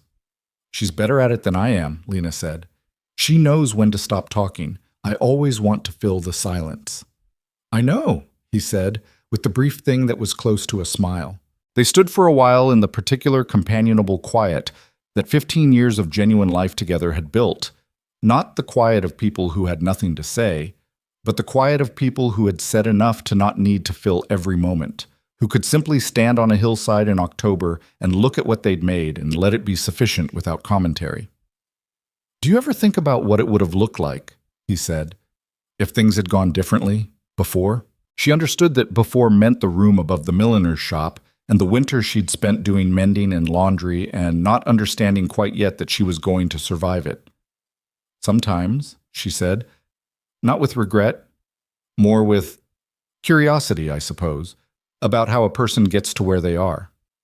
What do you come to when you think about it? She looked at the ranch below them, at the smoke from 2 chimneys and the gold light on the grass and the horses in the corrals. She thought about the girl she'd been at 28, capable and proud and frightened in ways she hadn't admitted to herself, carrying the weight of what Edmund had cost her, like it was something she deserved rather than something that had been done to her. She thought about the specific quality of desperation she'd managed not to show when Gideon had stood in her doorway with his hat in his hands, and how she had made herself think carefully rather than accept quickly, which was one of the few things she'd managed correctly in a difficult season. "I come to the conclusion," she said, "that people are not ruined by the things that happen to them. They're shaped by what they do next." She paused. "And that what you do next depends almost entirely on whether you're willing to be honest about what you actually want, rather than what you're supposed to want." He was quiet for a moment. "What did you want?" "When you said yes," she looked at him, "to stop being careful with someone, to stop managing what I let show." She paused. "You were the first person in a long time who seemed to want the actual version of me rather than the version that was convenient." "That's what I wanted," he said. "The actual version." He looked at the ranch below them. "I got more than I understood I was asking for." "So did I," she said. He took her hand. His hand was the same as it had been when he'd taken both her hands in the barn after she'd said yes. Large and work-roughened and warm. And she held it the way she'd learned to hold things that mattered, firmly, but without clutching. The thing that Lena had learned over the years, that she thought was most true and most useful and most difficult to explain to someone who hadn't lived it, was this: that courage was not the absence of fear. She had been afraid when she walked out of her father's house, and afraid when she sat across from Gideon, and afraid when she'd said yes in the barn, and afraid every time the ground had shifted under her, which was regularly and without apology. Courage was not the absence of it. Courage was the decision to act on what was true rather than on what was safe, and the willingness to sustain that decision across the months and years when it was tested, which it always was. The town had decided she was ruined before it knew her. Edmund had used her trust and then rewritten the story to protect himself. Her father had chosen his own comfort over his daughter. These were not things she could have controlled, and she had spent too long treating them as evidence of something wrong with her, rather than evidence of something limited in the people who'd made them. What Gideon had offered her, and what she'd been brave enough to take, and what she'd worked for years to deserve and sustain, was not rescue. She wanted to be clear about that, at least in her own accounting of it. She had not been rescued. She had been seen. She had been given fair conditions in which to demonstrate who she actually was, and she had done that, and the demonstration had built something real. That was different from rescue in a way that mattered enormously to her. People who were rescued remained dependent on the rescue. People who were seen and who saw clearly in return built things together. The last piece of the Renfrew situation resolved itself, without drama, in the 12th year of the marriage. Renfrew's operation had been declining for several years, not through catastrophe but through the slow erosion of a man who had built something and stopped knowing how to adapt as the world around it changed.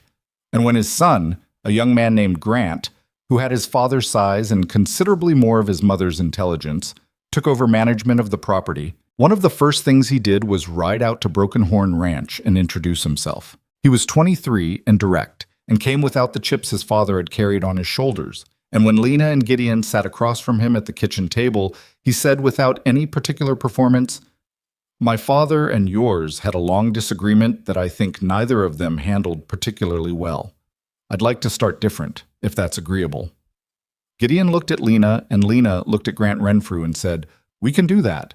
"Good," Grant said, "because I have a question about your water rotation system, and I've been told you're the people to ask." They spent 2 hours at the kitchen table and parted on terms that were not warm, exactly, but were functional and honest, which was the basis of everything good that had ever been built in Lena's experience.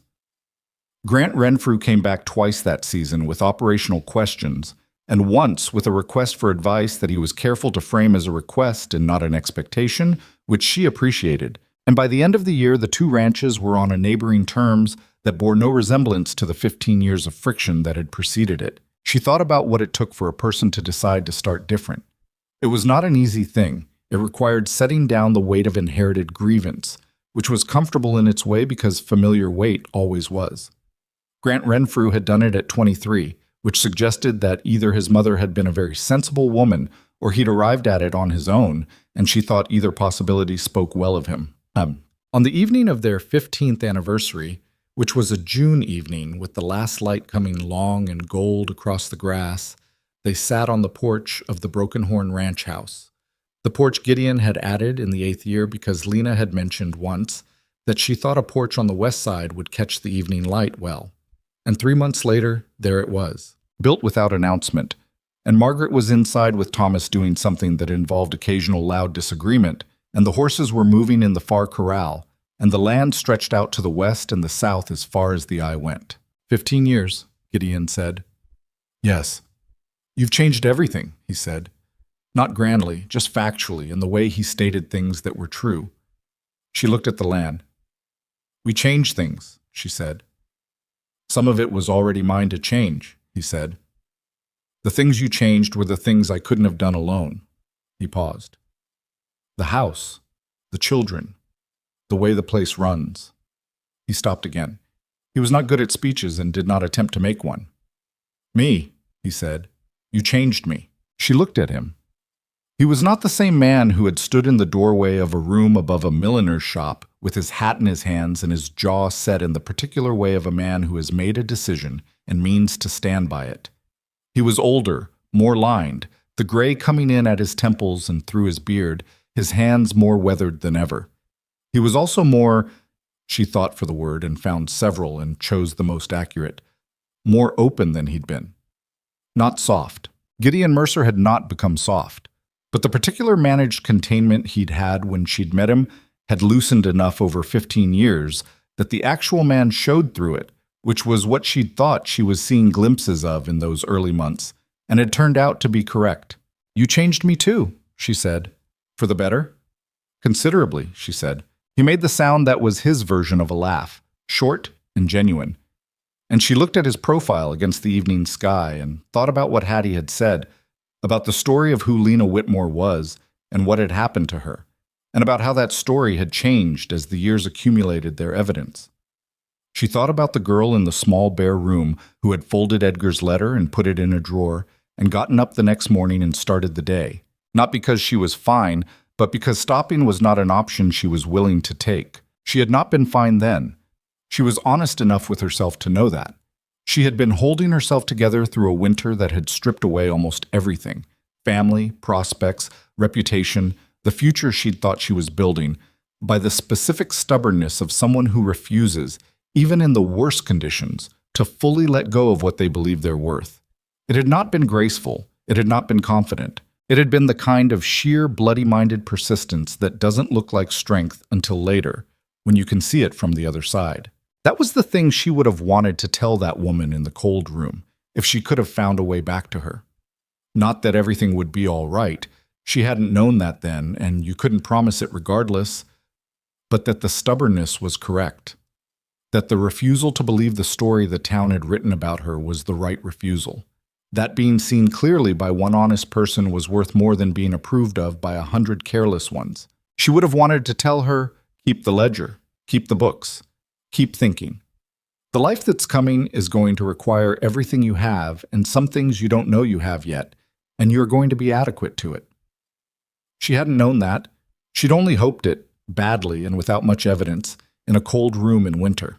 15 years of evidence later, sitting on a porch in June with the evening light on the grass and the horses in the distance and the sound of her children inside the house they had filled together, she knew it. She reached over and took Gideon's hand, and he turned his palm up and held hers, and they sat in the long evening light and did not need to say anything more about it, because it was all present and accounted for. In the land they could see, in the house behind them, in the children inside it, in the 15 years of ordinary, imperfect mornings and difficult winters and small, honest moments that had accumulated into something neither of them could have planned and both of them had built. The light went slowly, the way Montana evenings did, taking its time, turning the grass to amber and then to something deeper, and the first stars came out over the ridge to the east, and Broken Horn Ranch settled into the quiet of a working place at rest, and Lena Mercer sat in the evening she had made and let it be exactly what it was.